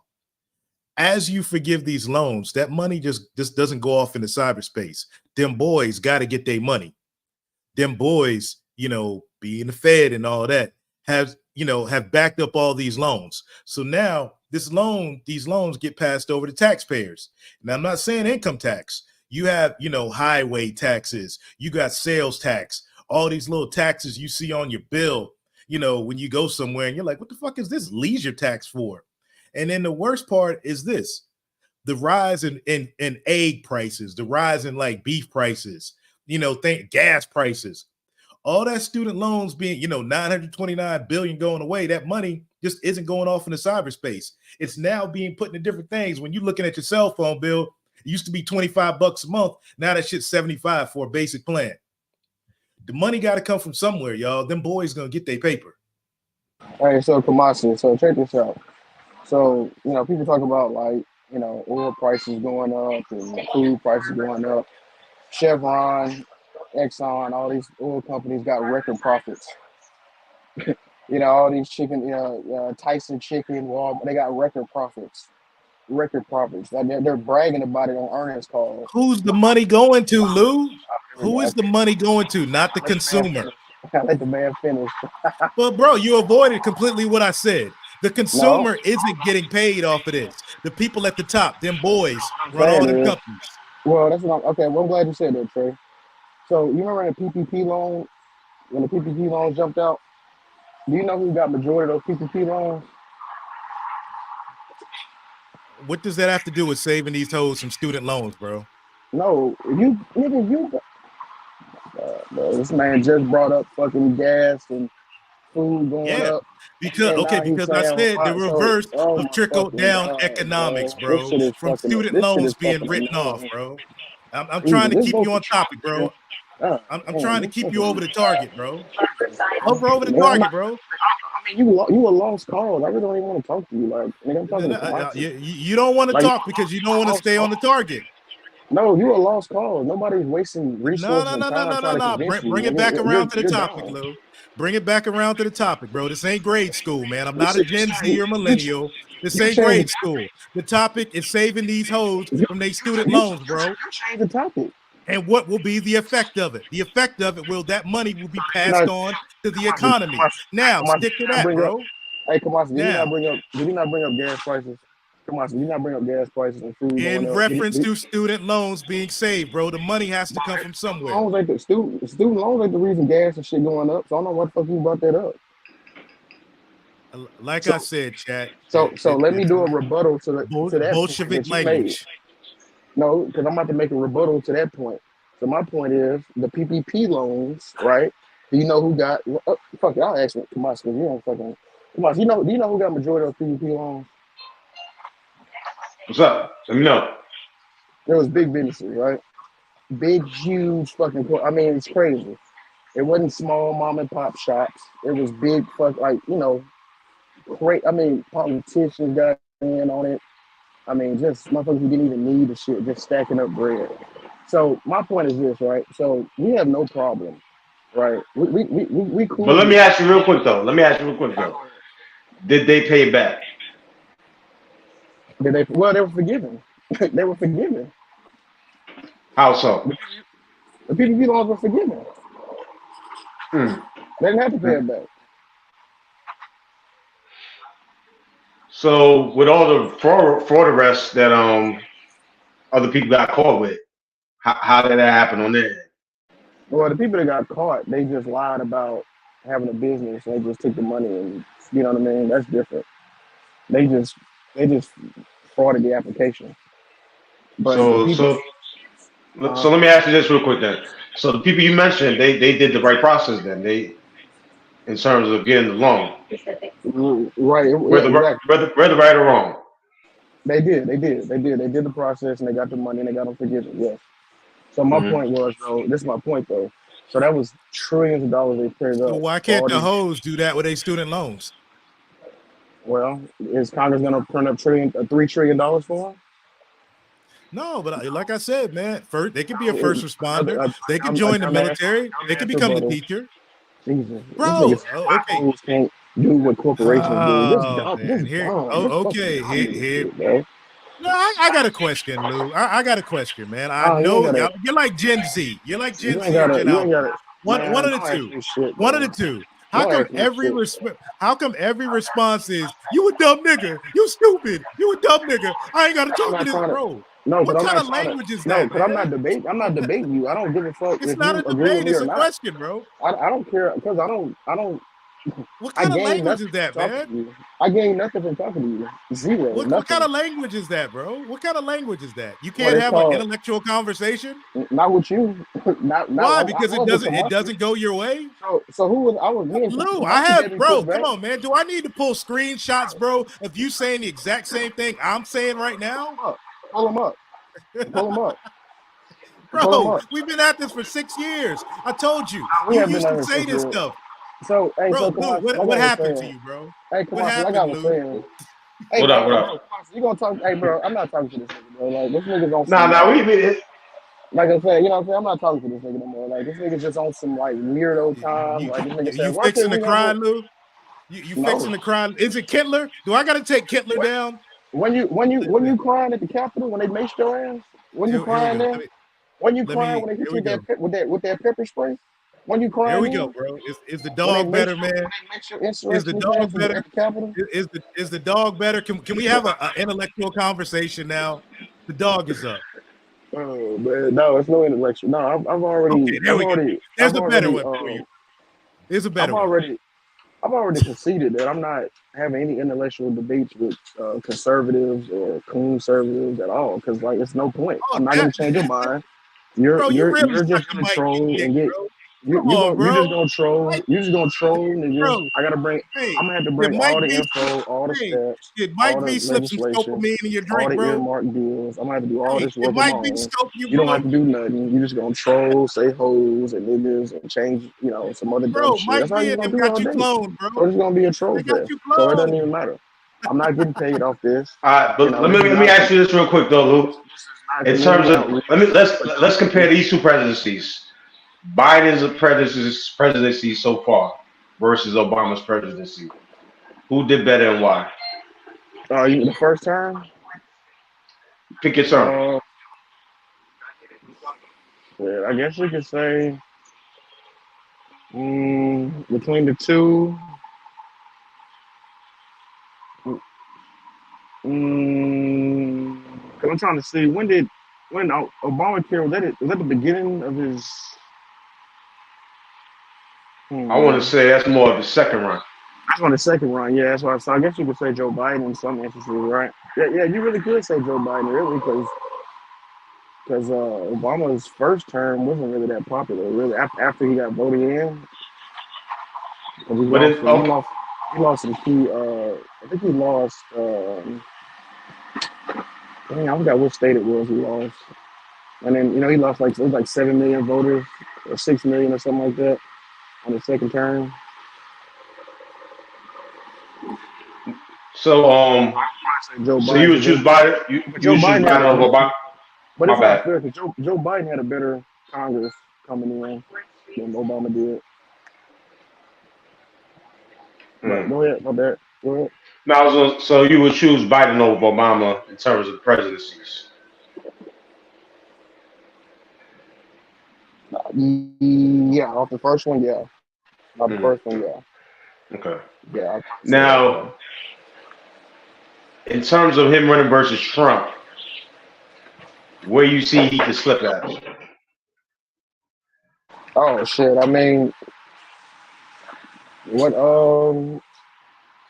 You said how Trump can win? Is that what you're saying? Or how Biden can beat Trump? Is that what you're asking? Yeah, like in terms of what's the disadvantage going in debating Trump this time around?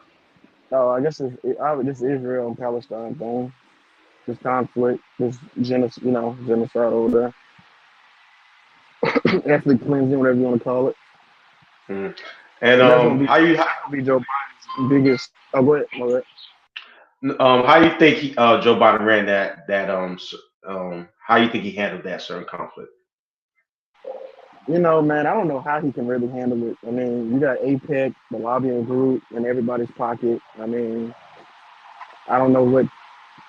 I mean, I don't know what people think he's supposed to do. He's supposed to I mean, he's not. I mean, they're technically our allies. So I mean, I don't know if they want him to bomb Israel or tell the prime minister of Israel to stop doing it. They told him stop. He said no. He said he's not gonna stop doing it. So I mean, I guess NATO gonna have to jump. I don't know, but I don't know how Trump would make that any better. Trump is a Israel fucking flunky. I mean, he married his daughter off to a Zionist. So I mean, I don't know. I don't know how people would say I'm not voting for Joe. I'm just saying that's what people are saying. They say they're not voting for genocide, but that's to answer your question, though, right? Answer your question is that's his biggest issue coming in. Is that and maybe no, that's not what I'm saying. That's the flame they're fanning the most is the Israel-Palestine conflict. So you mentioned the student loan thing earlier. You don't think that disadvantage as well? That too, good point. Yeah, that too. Yeah, people are still mad they didn't get their student loans knocked off. Yeah, that's a good point too. Yeah, that one. That's another notch on them. Another negative going into the election. And do you think also that he's disregarded the Latino vote that I think Trump is wrong with? I don't think so. I think you said Trump disregarded the Latino community? I would say I don't think so. You don't think so? I don't think so. Explain. I don't see how would I don't see how he is. You said he's disregarding the Latino community? I don't think so. In terms of the numbers, the polls, Trump is increasing in Latino support. I know the polls. I mean, 26. Who was up in 2016 on the polls? Wasn't Hillary stomping Trump in the polls? That was true. I mean, Hillary was killing Trump in the polls. What happened? She got her ass whipped. I mean, she had the popular vote, but didn't matter. SKC wants to know what's your thoughts on the southern border. What's my thoughts on the southern border? I think that these Republicans in Congress need to compromise on what the fuck they need to do. Because I mean, they've had numerous discussions with there's some Republican senators. I ain't gonna throw all the Republicans under the bus, but there are some that are trying to make compromise and do something about the border. But you got this ineffective. Should the border be open? It's never been open. No, it's not open now. Should it be open? That's what the lefties want. Should it be open? It's not open now. Should it be open? Should we just let anybody in? No, I mean it's not open now. So why is it even a question? Should we just be letting anybody in? Just open the side. No, they should go through the process. They should go through the process. Okay, we agree. But you shouldn't have what do you call it? When you got a president that removes that removes the infrastructure for the process, I mean that's what happens when you get a backed up system. That's what Brandon did. We had the wall going. The wall was doing great in Arizona, New Mexico, Texas, and then Brandon came in and said, "Nope, stop building the wall." We put concertina wire up in Texas. Now Amy Coney Barrett want to be like, take the wire down. Why? So shit. So we could just let illegals just stroll right in. That's bullshit. Shit, the crazy part is some of my old hoes are in the U.S. now. I'm looking at these hoes posted on Facebook from the U.S. Like, bitch, how the fuck you get over here? Straight wild, man. You wild. One of them in your stomping ground, B-more, man. One of my old hoes B-more. I'm like, how the fuck you get over here? I came through Texas. Man, watch out, man. You're gonna pull up to the crib and shit.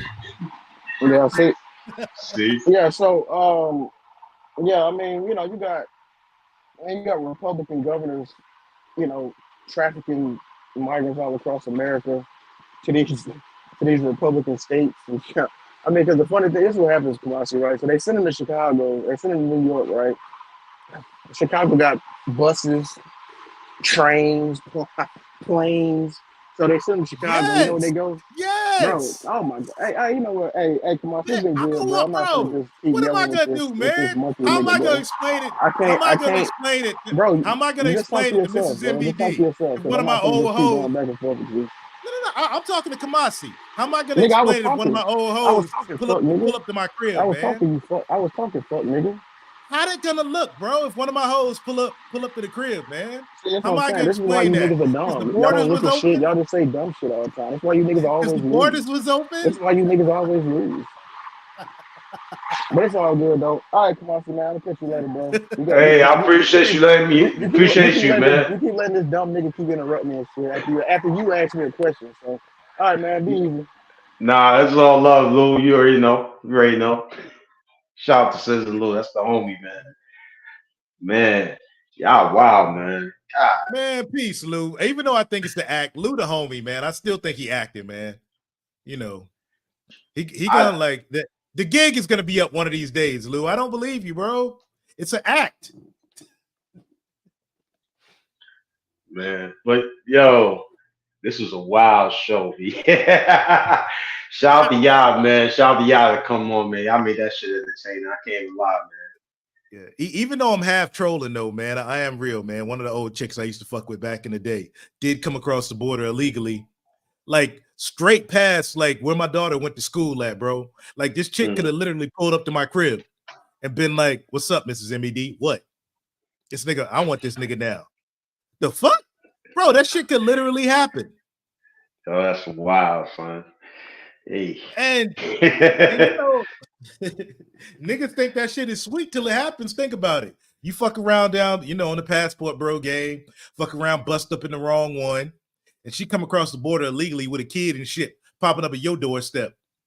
Now you got damn Brandon and them trying to pull you for child support for a chick, you smashed down in freaking Medellin or freaking Bogota or something.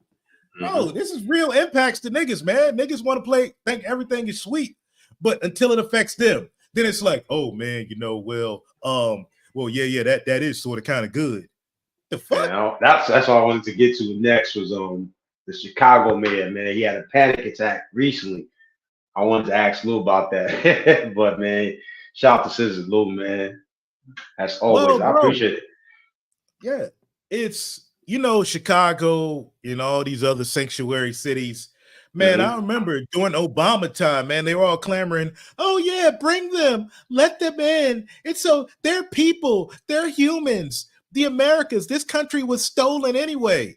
And now they got all these motherfuckers pulling up in Chicago, New York, like taking over, taking all the benefits, getting all the free shit niggas used to get, and now they crying. No, they got what they asked for. They were the ones in college campuses, walking around marching, screaming, "Oh, let them in. They're people, they're humans." Man, Texas was like, "Fuck that. Y'all want them, y'all got them. Now what? What he crying? Why cry for it now and shit?"